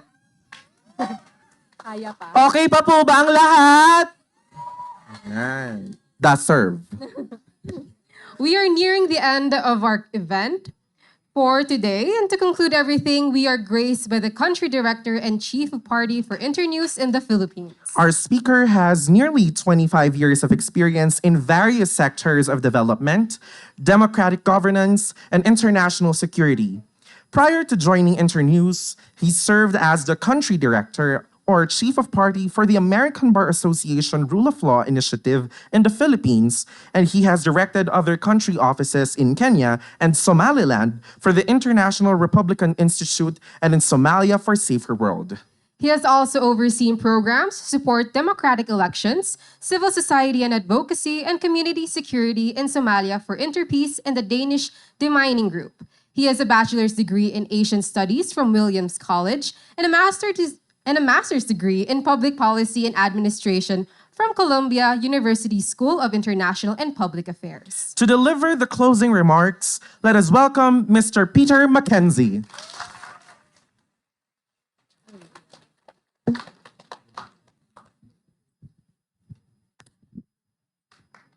All right, I always have to negotiate the height of the podium a little since I'm taller than the average speaker here. Does this one work too? Is this one on? Okay, good. All right, give me 1 second. Okay, magandang hapon po. Since we're in Baguio, I guess I should say naimbag malem. Okay, let me just get rid of these two. Okay, on behalf of Internews, it is my pleasure to officially close the Northern Luzon leg of the BarangayHub Media and Information Literacy Roadshow. To the participants here in the room and those joining us online, I hope this event has provided you with a renewed determination to promote truth-telling and fact-based reporting in the evolving media and digital media environment, and to protect yourselves and others from manipulation and disinformation. As young journalists and teachers, you have the potential to make a big impact on the Philippine news media and to provide a healthy information ecosystem to the coming generations. First, I want to thank our partners who gave so much support in making this event a success, specifically Life Solutions. There he is. Life Solutions Incorporated.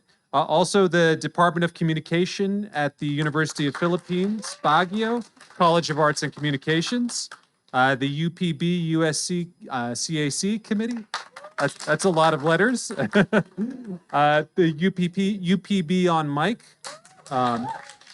UPB OBRA, and UP Baguio Outcrop. I'd also like to express my gratitude to our superstar roster of guest speakers, including Professor Orville B. Tacho from UPB-CAC, Lyf CEO Voltaire Tupaz, our panel of experienced community media practitioners, thank you very much. And of course, our celebrated veteran journalists, Cara David of GMA, and UP College of Mass Communications, and Zen Hernandez from ABS-CBN's TV Patrol. We're so grateful for your time, and you have lit up this venue with your energetic presentations. For any participants who may not be familiar with what Internews does, we are an international non-governmental organization that supports independent media in more than 180 countries. Internews trains journalists and digital rights activists, tackles disinformation, and offers business expertise to media outlets to help them thrive financially. For almost 40 years, we have helped our partners provide millions of people with trustworthy information that has saved lives, improved livelihoods, and held powerful institutions to account. We have 30 offices around the world, including our global headquarters in California, Washington, D.C., London, and Paris, as well as our regional hubs in Bangkok, Kyiv, and Nairobi. We established the Philippines office in 2019 to implement several programs. The largest of these, and the one that's supporting this event, is called, as you've heard, the Initiative for Media Freedom, or IMF. And that's not the Impossible Missions Force, that's the Initiative for Media Freedom. And it's funded by the United States Agency for International Development. Through the IMF program, Internews and our partners have designed and implemented innovative activities to improve the safety of Filipino journalists, to bolster the capacity of media and other organizations to address disinformation, and to strengthen media self-regulation. As part of our counter-disinformation work, for the past 4 years, we've supported Lyf's development of BarangayHub, which has trained campus and community journalists, young content creators, journalism and communication teachers, civil society actors, and community members, and has linked them through the BarangayHub pilot hubs and events. This campaign has really caught on. As of now, the BarangayHub Facebook page has 8,200 followers and 586 pilot hub members. Lyf has also launched the hashtag Itama ang Mali campaign to raise awareness on disinformation in the country, which has included social media campaigns and webinars. Lyf has organized pilot community hubs and conducted media literacy, content creation, and fact-checking workshops with students, teachers, campus journalists, and local media across the country, most recently in Cagayan de Oro, Borongan, and Zamboanga, Sibugay. They have also organized social media trainings for community media to help our local journalists engage their communities in the digital age, and with the most recent one held this week here in Baguio. The BarangayHub series of roadshows aims to increase public awareness about media literacy and the importance of being able to understand, analyze, and evaluate media content and messages. At Internews, we believe that no one silver bullet solution is going to remove the tsunami of disinformation that has swept across the Philippines. It's up to all of us to take a comprehensive, multifaceted, community-based approach to win this fight. And that starts with educating ourselves and our peers and colleagues and readers and audiences about how disinformation works and how to tell when information providers are manipulating or misleading us, even when, as Zen said, the misinformers are authority figures at the highest levels of power. Media and information literacy enables critical thinking, which is the key to increasing the public's awareness, public's resilience to disinformation. It is also all of our responsibility to work for and support organizations and individuals who uncover the truth and provide it to the public without spin, political bias, or self-promotion. We hope that if Filipinos receive information that is accurate and truthful, they can make better choices and they will be more able to successfully navigate the free market of ideas. It is crucial to harness local interest in news to help boost public trust in community news brands, and to build greater solidarity between and among media practitioners and their advocates. We want communities to be empowered through storytelling. If we can connect community media with students and campus journalists like all of you, together we can amplify Dagiti Istorya, iti Cordillera, the stories that matter the most. I'm thrilled to be visiting Baguio for the first time, and I'm grateful that I had the chance to experience this event. Maraming salamat po.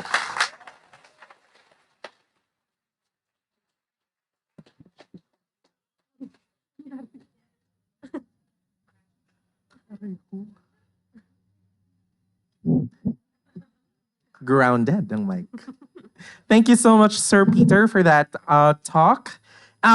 Before we end everything, guys, may mga nakapaskil pong QR code sa ating exit sites.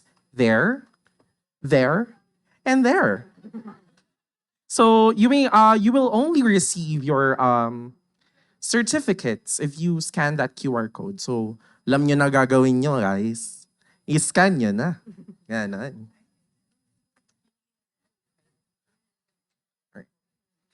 As watchdogs of our society, we are called to serve the nation by providing accurate and factual information to people.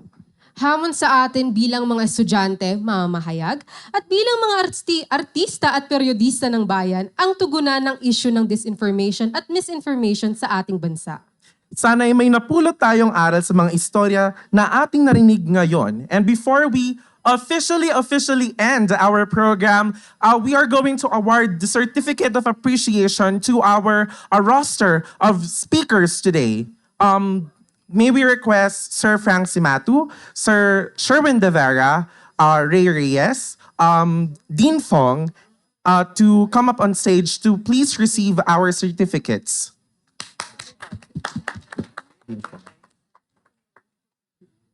Kayo daw po mag-receive. May we request Sir Orville to please come up on stage.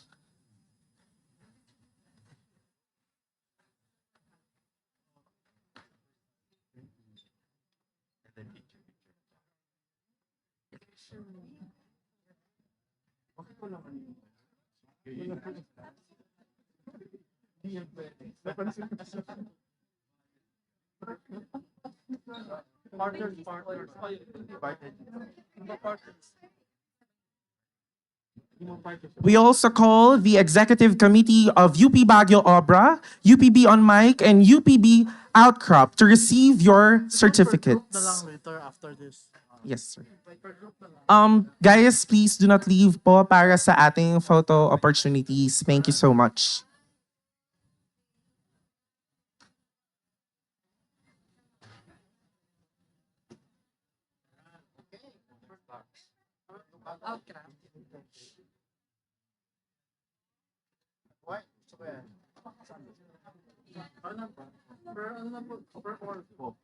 Guys, calling the Executive Committee of Outcrop. Also, kung nandito yung members ninyo, please proceed sa stage for a photo op and receiving your certificate. Thank you. Nasa ng Outcrop? Outcrop. Ay, si Ray lang. May Outcrop pa? Okay, sige.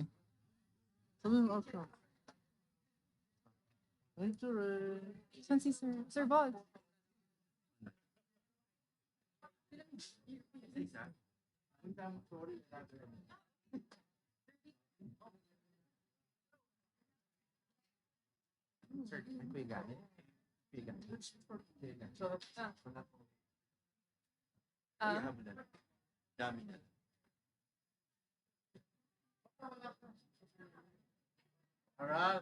Ano ba lang siya?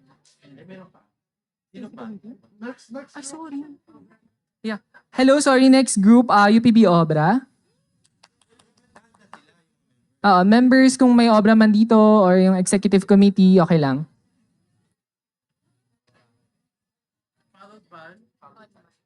And followed by UPB on mic, executive committee and members, kung nandito din kayo. Right after UPB OBRA, let's take a photo op.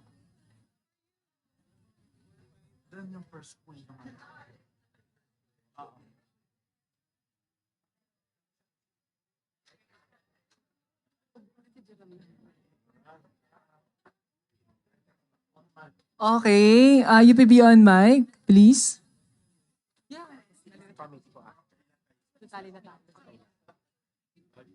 And then right after UPB on mic, we request all the CAC committee and even the Volcar from CAC committee to please come up.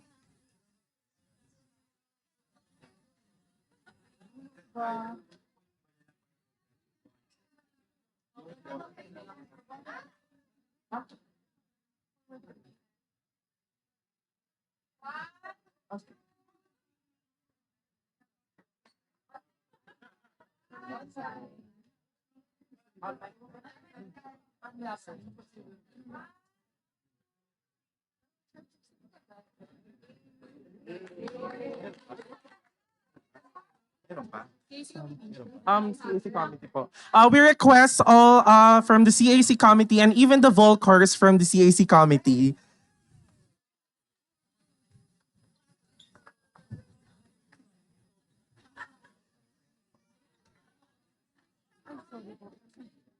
And standby rin po ang ating attendees from different universities here in Baguio and even from outside Baguio.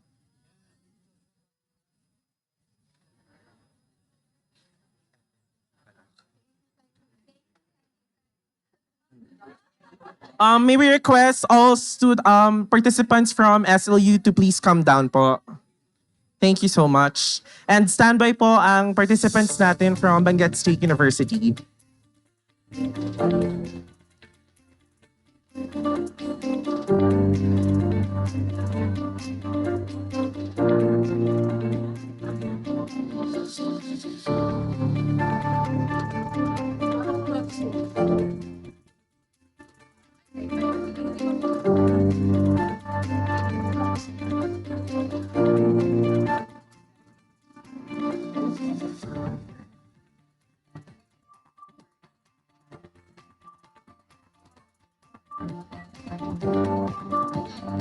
Again, requesting all the participants from St. Louis University po to please come down for photo opportunities. Thank you so much. To the rest of our attendees, please settle down po for a while.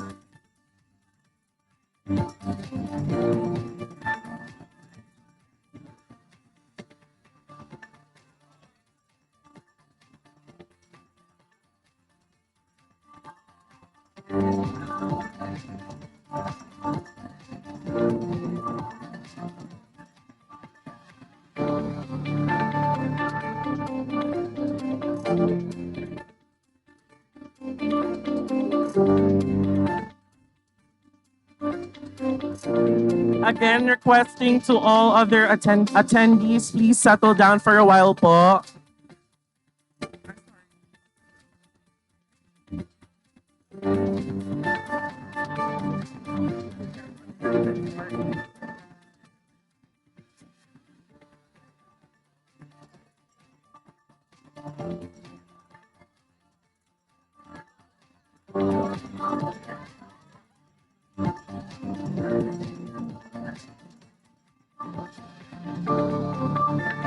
Ayan, standby na po ang ating participants from Benguet State University for our photo opportunity. Thank you so much.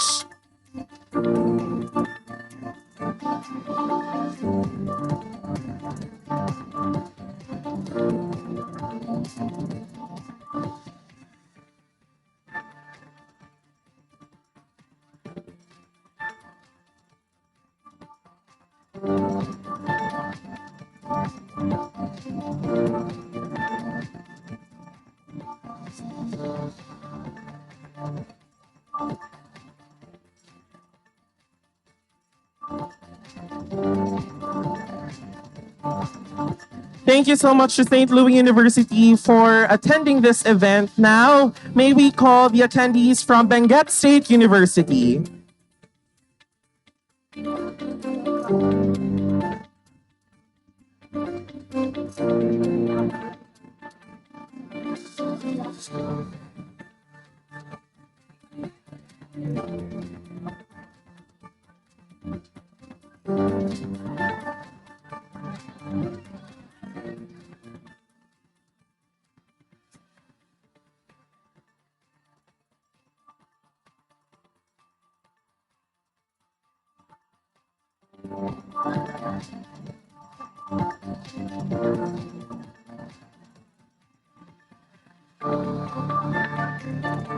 From CAC Committee, paki-traffic daw po yung mga tao para hindi po mag-cramp sa stage. Thank you so much.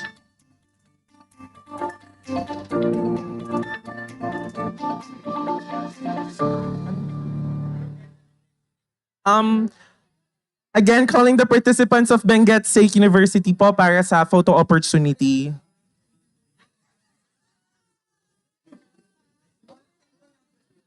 Good.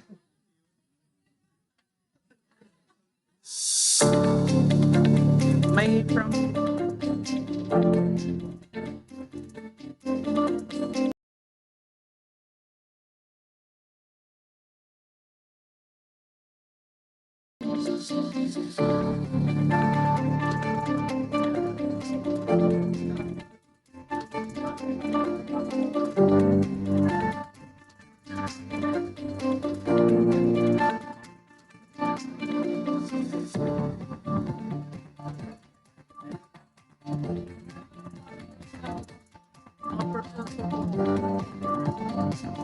Oo, please po sa mga attendees, mamaya-maya po yung personal photo ops.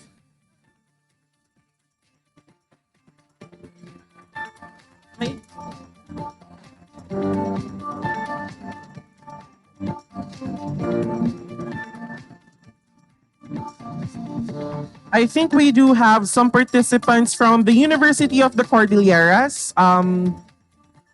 Please come up to the stage for your photo opportunity.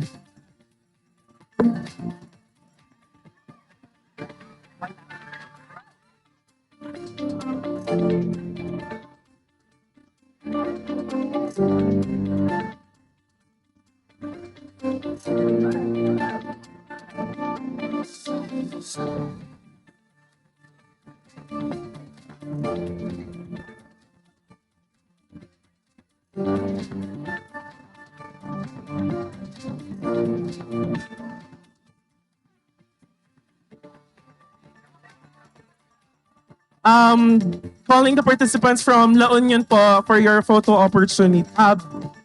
UC. All right. UC first po.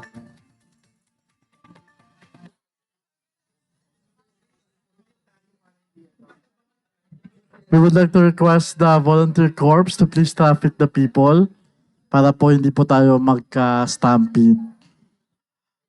We understand that you really want to take a photo with our guest, but please, we would like to request that we keep it in a orderly manner. Thank you so much. Okay, so let's have first from the University of Cordillera, UC.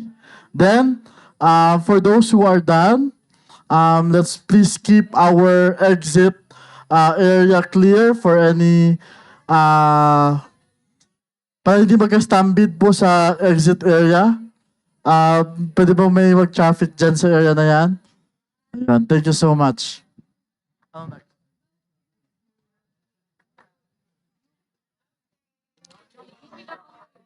Okay. Right now, we would like to call in from La Union, the participants from La Union. All right. Again, please let's keep the exit area clear para hindi po tayo magka-stampede palabas. Thank you so much. From La Union, we have from La Union.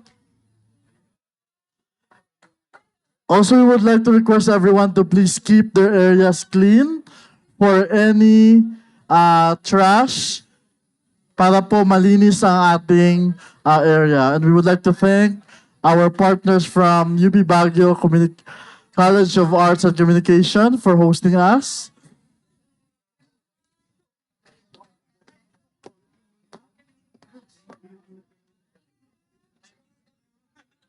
All right, and now from UP Baguio. So let's do it in batches. Siguro 3 batch. First batch, pag mapuno na, sige go as a group. UP na silang lahat. Okay. We would like to request, move forward po tayo. Move forward po tayo para hindi Ayan. To avoid any untoward incidents. Okay. Also, we would like to request na mamaya na po yung mga personal, individual, photo ops. Yan.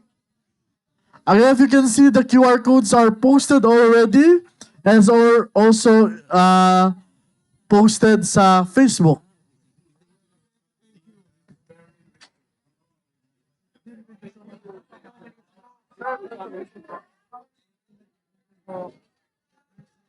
All right, let's have our next batch.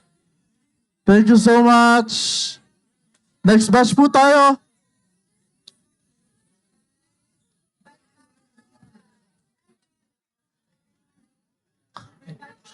Again, we would like to request everyone to please limit our personal and individual photo ops para po mabilis tayo. Thank you so much. We would like to invite our partner organizations to remain para po sa ating photo op. Kung gusto niyo po.